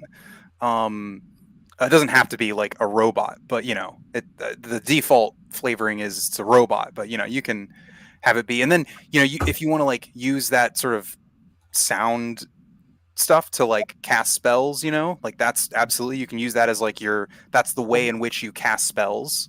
The sound and the frequency, like the actual casting would be like the creation of the sigil machine, but then the way to bring it to life is with sound. That was my concept. Okay. So the sound is like the activator for the spell, not really the spell itself. Yeah. So you have a bunch of these Ichor things, and like when you want to cast your spell, you pull out your Ichor thing and you do the sound, and then that activates the effect. Like, right, I could maybe I was thinking either you could like basically have like a bag or like a pouch of like of like salt or sand or something like that. Like I could like place like a sigil thing on the ground and then like activate it with sound, and then it would it wouldn't necessarily like be like a living thing, but it would like have like it would have like a living type of effect. It would have like it would work like Yeah. a machine. It would work like a machine to like as like a defense. Like it'd be like almost like a defensive turret in an RTS, you know. Yeah. Like something like or put up a shield or something like that in different ways. I don't know. I get it. I started reading a little bit about just various, just getting into a little bit, and like I just like it just got I didn't see anything like that. So, and I was watching the cymatic stuff, and I thought it'd be really cool to like create like a kind of a magic caster character, but it does it with the cymatic something like cymatic like sigil types. Make sure we're doing cymatics and sigils, and I thought that was an interesting. Yeah, no, and they're kind of like oh god, the alchemy from Full Metal Alchemist. Yeah, right. There we go. There we go. We got it. Yeah. We got a good anime fan in here. Love FMA. Is Hansen from Fullmetal Alchemist? No, that's from Naruto. Oh, Naruto. Okay. Also love Naruto. It's garbage, but I love it. It's my garbage. That's my idea. But yeah. Techi Muyo is my garbage. Oh god. Last Airbender does a lot of like the air sigil kind of things too. Oh, Don't they? Yeah. Like that stuff. Like I don't love they do the that? Airbender. I haven't watched all of that. I've watched some with my daughter because she was super into it. It's worth it. It's really good. And honestly, Legend of Korra is also really good. It gets worse as you go on, but like I don't know. I'm also queer, so like I'm biased because I loved the gay kiss at the end, even though I fucking hated it because they were cowards. They were cowards about it. I thought the way Adventure Time did this very similar thing was pretty cool though. With I keep hearing Adventure Time's good. I need to watch it. Oh, Adventure Time is great. Especially okay, but like yeah. everyone always like talks about Steven Universe as being like the most queer friendly of all those shows. I think Adventure Time is great because Adventure Time doesn't really get into it until later on. But Yeah. there's a character that's like this kind of like punk rock girl character that is explicitly made to be a lesbian towards the end, and like they have like and it's like the finale of Adventure Time is one of the best finales I've ever seen of any TV show ever. It's great. I will say, like, Time itself is just a funny cartoon show that just gets a lot deeper than you ever expected to get. Yeah, and I mean, like, for what it's worth, I this may just be like, my own personal bias, but like one of my favorite of those like queer animated shows is She-Ra. I loved She-Ra. I thought that show was like. You talking about the one from the 80s? No. The Princesses of Power, the recent one. I mean, I also actually, I do enjoy the 80s She-Ra. It's a very different show than the modern one, but like, You watched the Masters. I used to watch. No, I haven't. No.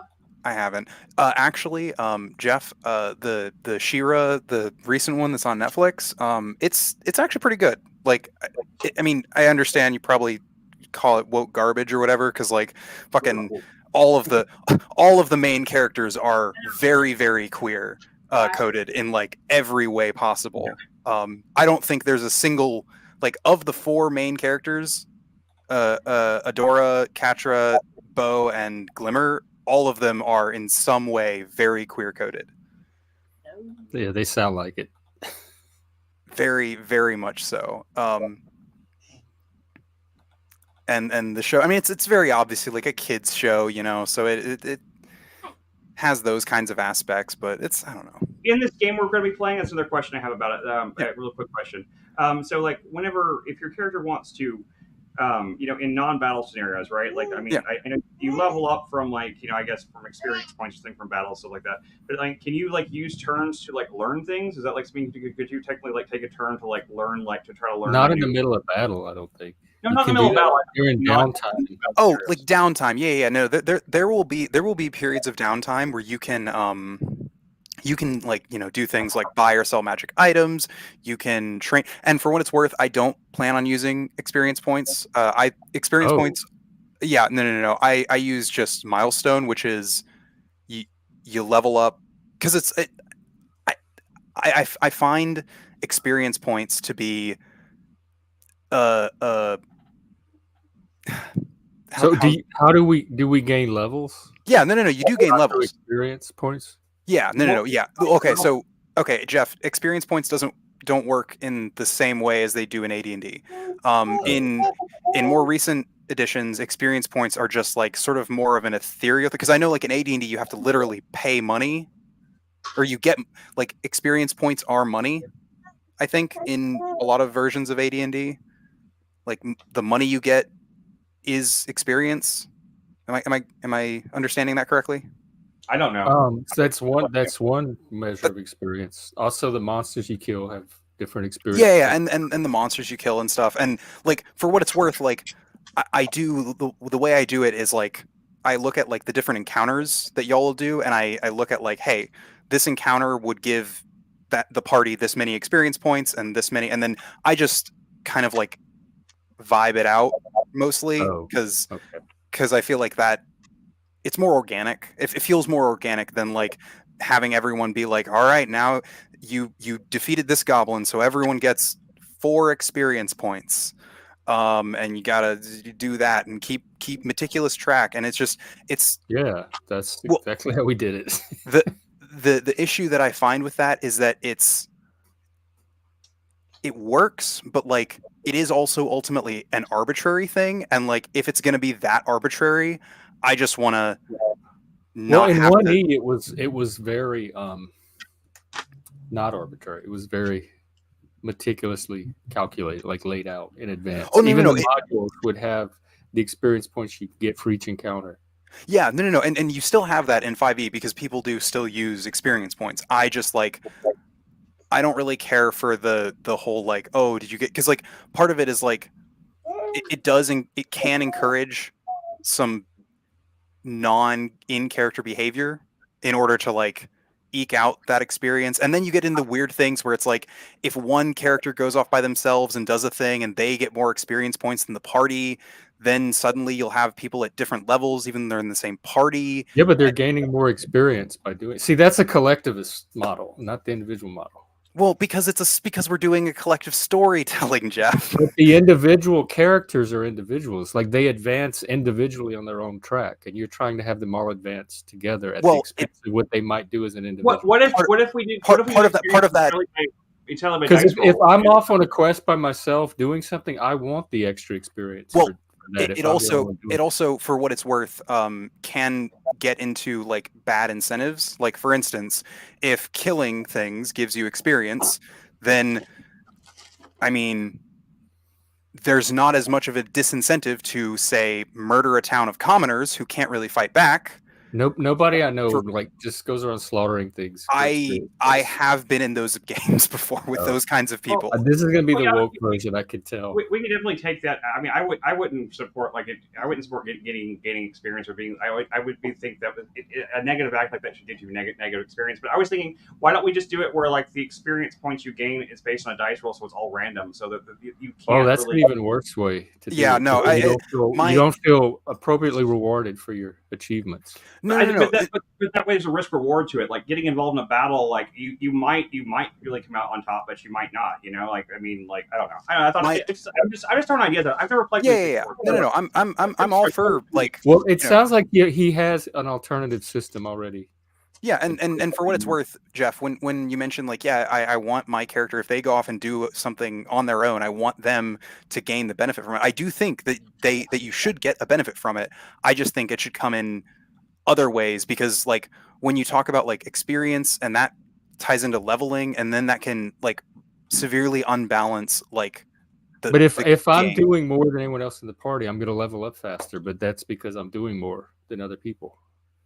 Sure, but then that leads to like I have played in games of characters of varying levels. I've played in games where like I'm level 5 or like I'm level 5 and someone else is level 10, and as even though that level 10 person has objectively done more to get that to that level 10, like in that game, it was less fun for me because they're fucking level 10 and I'm levels behind them. It's just one of the reasons why like I don't really like DMPCs, because DMPCs usually tend to be broken as fuck, and then you leave with like characters who, again, I'm just talking about my experiences, and that leaves with like the characters with less to do. And I think like when the characters as a game, like as a game itself, just talking about like a game, it's more interesting when everyone is sort of on par with each other and not and you don't have people who are like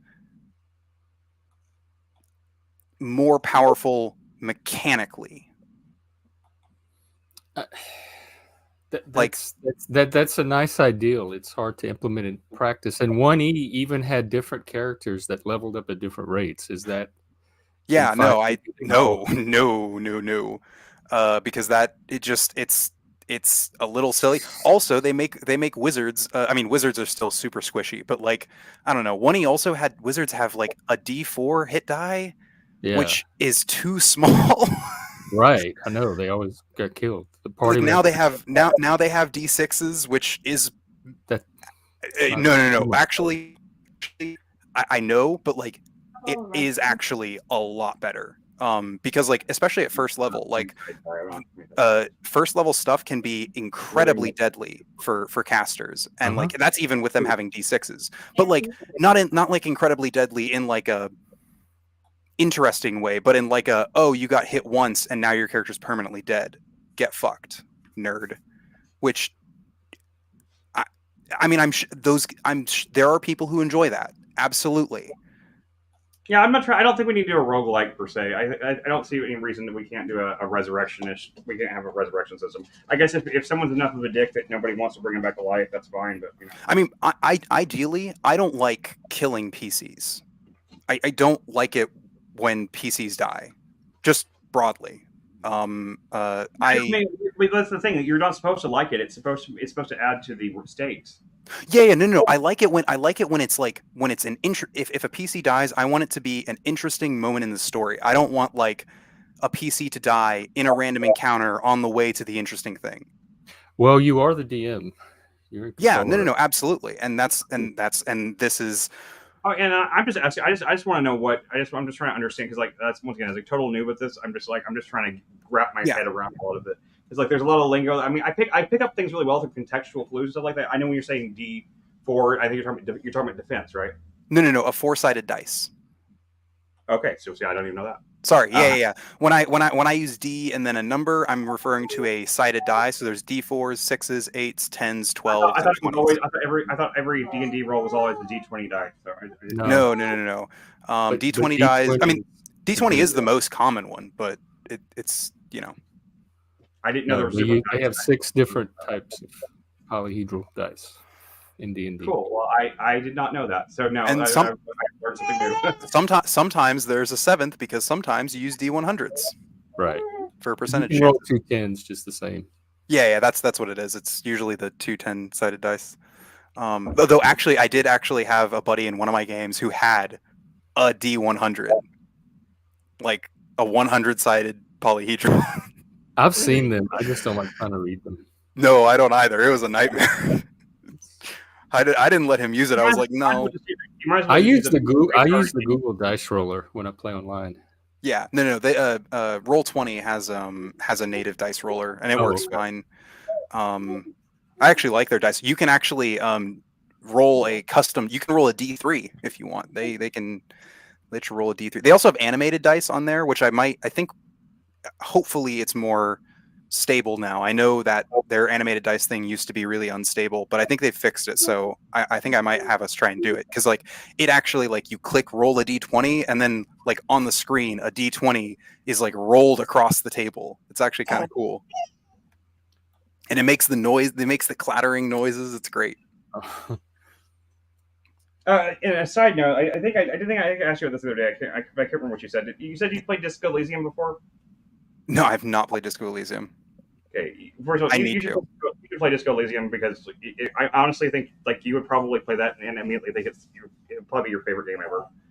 Probably. Seriously, it's. But like that's another great world to consider for future things. Like I would love to like base a tabletop thing based in like the Disco Elysium world because it's so well built and so interesting. And it's basically, but there weren't many combat though because like all the combat in Disco Elysium is all conversations.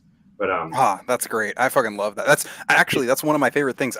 Right now I'm on a Baldur's Gate 3 binge again, and like the best part of that game is the conversations. Like I'll just sit in a conversation and debate over which thing I should say that won't end the talking. Well, but you get dice rolls for all the every time you need to use every time you choose, you get dice rolls based on if you're successful with that dialogue. If you sometimes you get like a low dice roll trying to like be charismatic, and it just comes out and your dialogue just comes out like all like you just sound retarded instead. Yeah.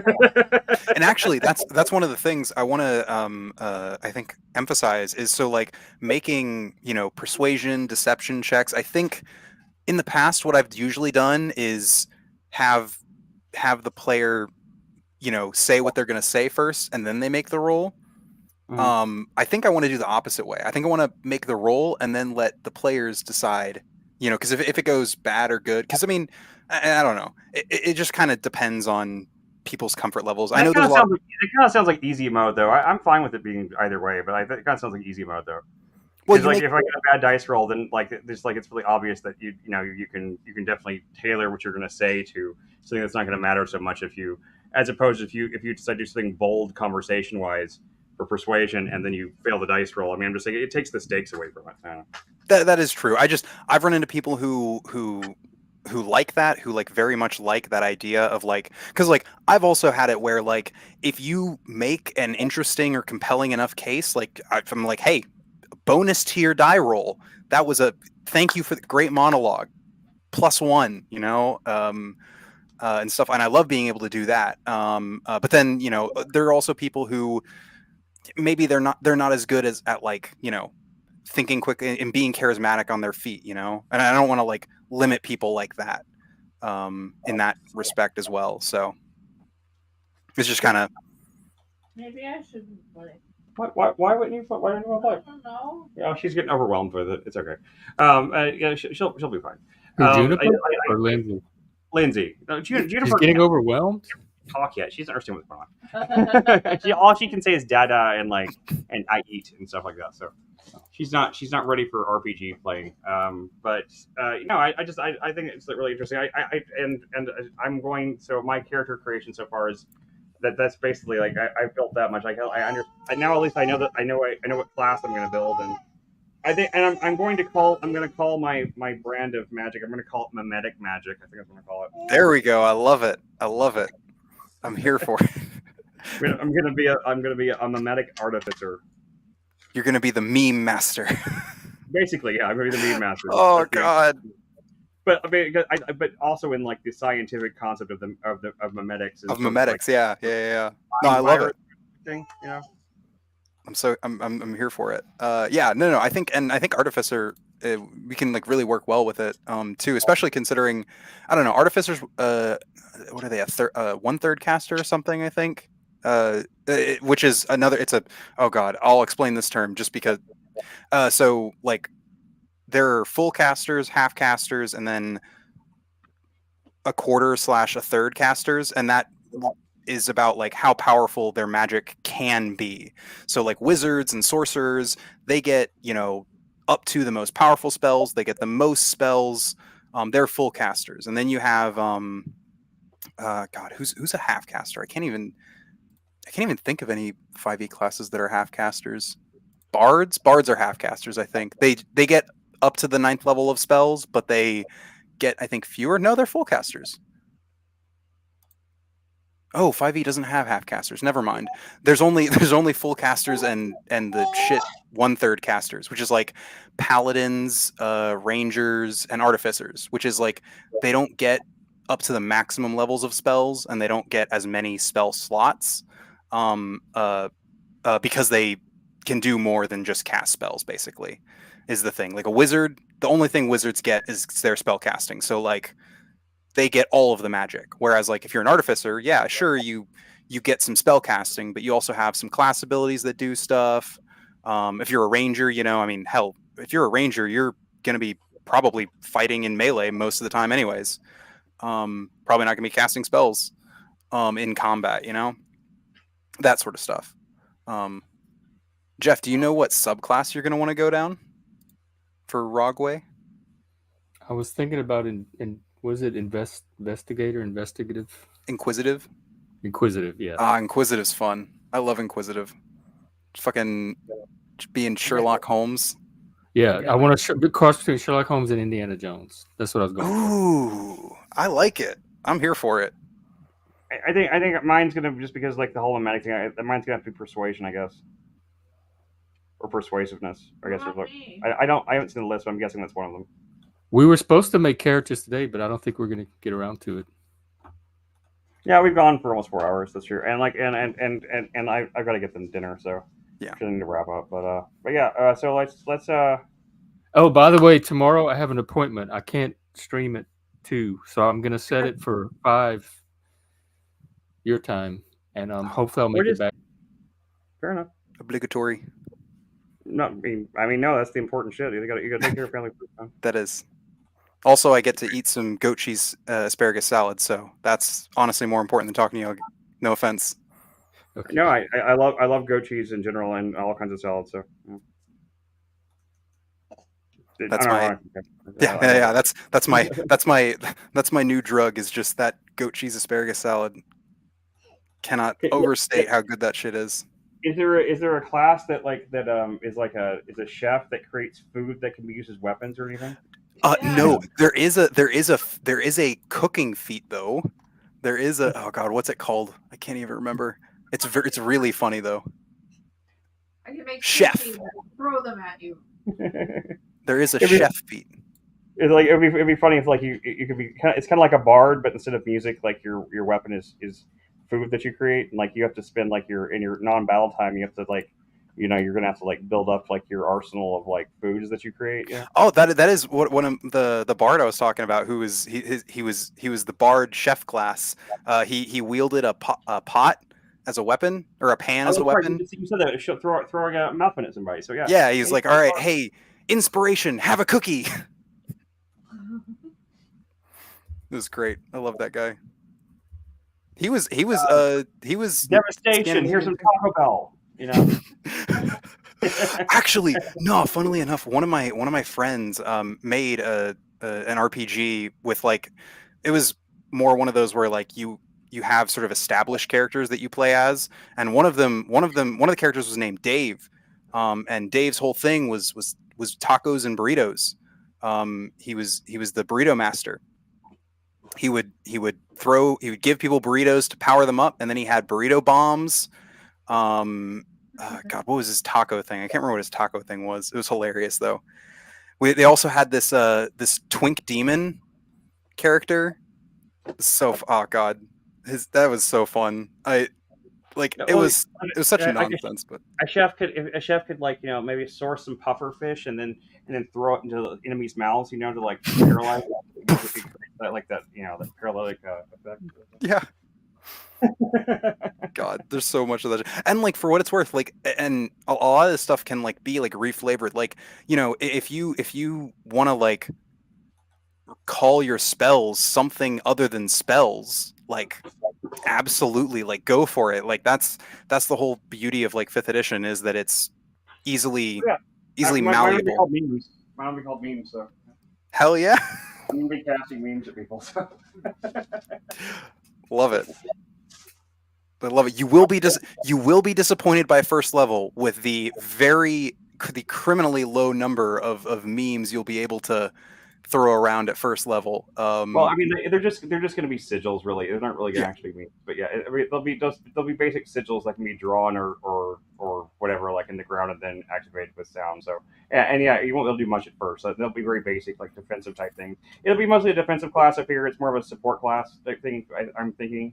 Yeah, and that's actually what. And if you want to go like even further, you could go into the alchemist subclass, and not like have it be like actually alchemy, but like be memes. But like the alchemists can like make potions that they can give people that have sometimes random, but mostly like effects that you want to give people.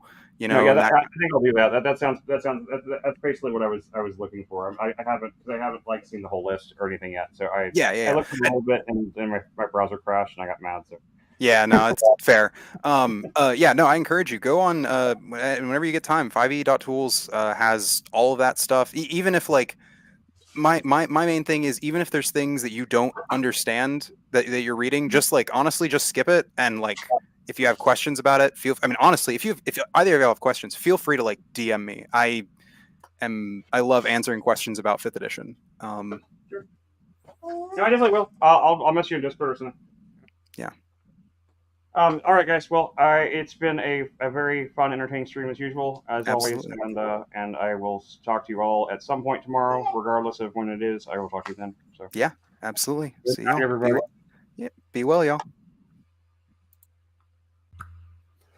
Okay, that's the stream for today. Like I said, we'll be back tomorrow at a different time, 5 p.m. Central. So I'll see everybody then. Let me find the song.